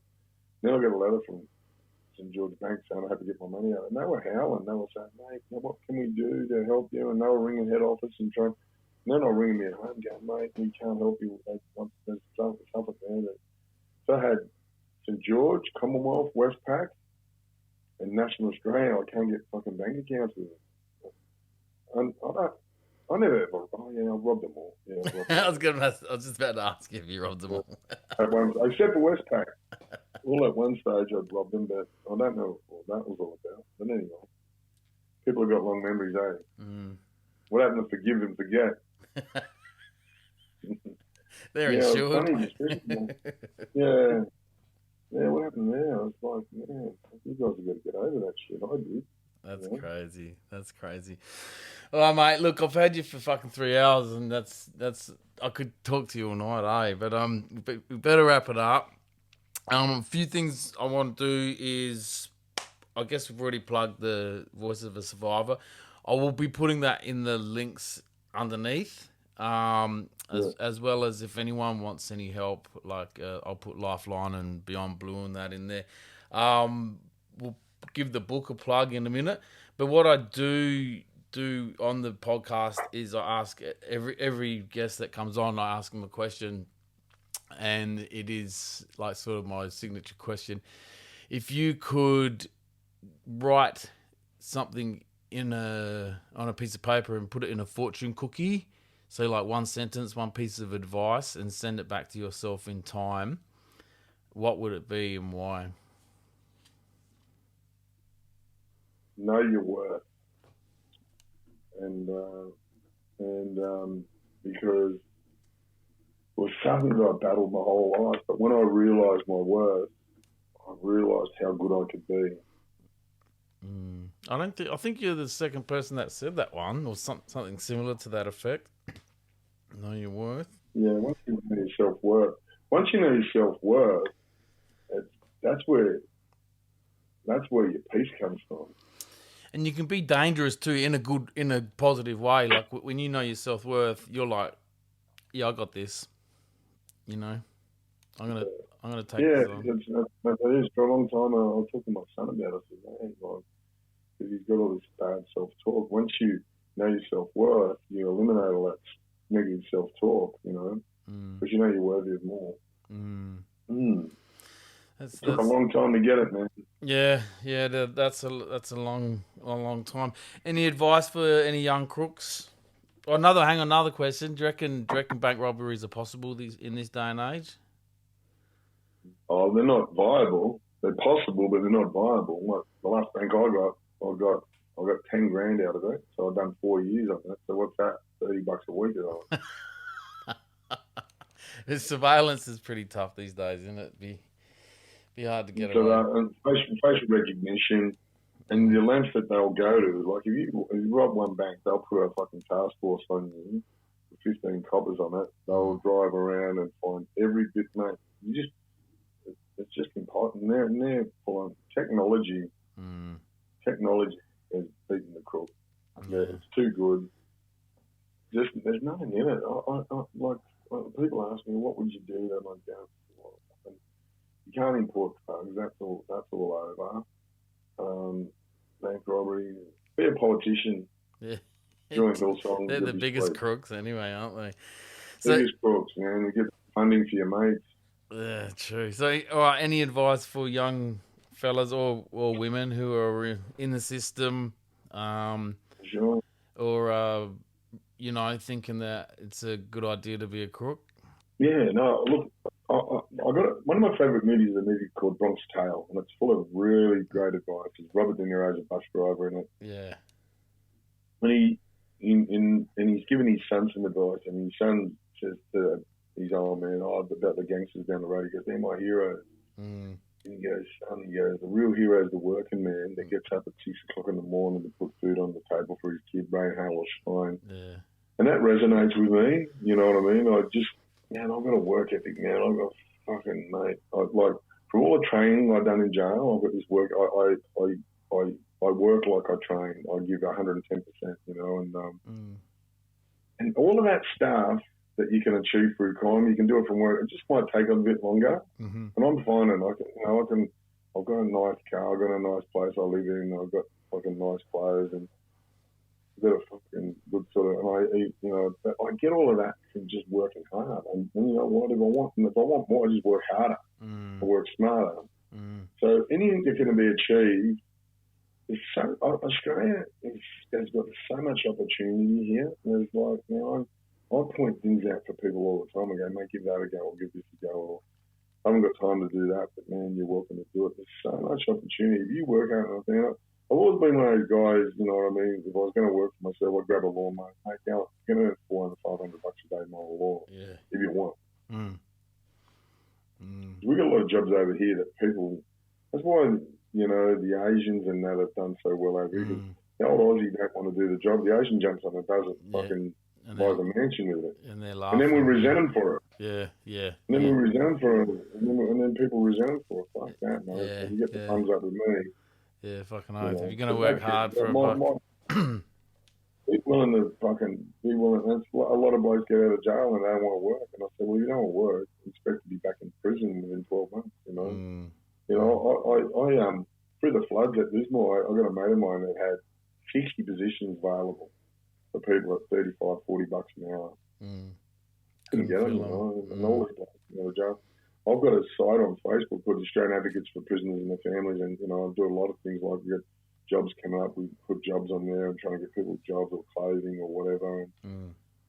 And you know, people want to work, and that's where the goal is for me, man. That's the difference. That's the difference. I've worked in the 5 years I've been out. I've worked every day, including and I work today. I work. My phone is always on, so you know, I might have a big day, like, but I'm always working, whether it's working through social media or doing whatever, I'm always working, and I wouldn't have it any other way. I feel good about it. Flat out. Well, man, I'll let you go. I'm just going to I have to thank you for, one, sharing your story with me and my listeners, two, you know, being an inspiration to so many people and for the work that you're doing. I think it's pretty clear now to the listeners if anyone does need you where they can find you, but like I said, I'll put all those notes in the bottom. And the book, where can they get the book? www.thevoiceofthesurvivor.com. Click on there, we've got some links in that. That'll be live this week, so you can get it there, or I've got to get it there. Yeah, beauty. I'll grab a copy of it for sure. You can sign my copy up, mate. All right. Not a problem, mate. I'll get it over there. All right, mate. Look, we'll end it there. I'll stop the recording, and I'll have a quick chat offline. But thank you so much for coming on, mate. And just don't go anywhere yet. Thanks, brother. Thank you very much. It's been great. No worries.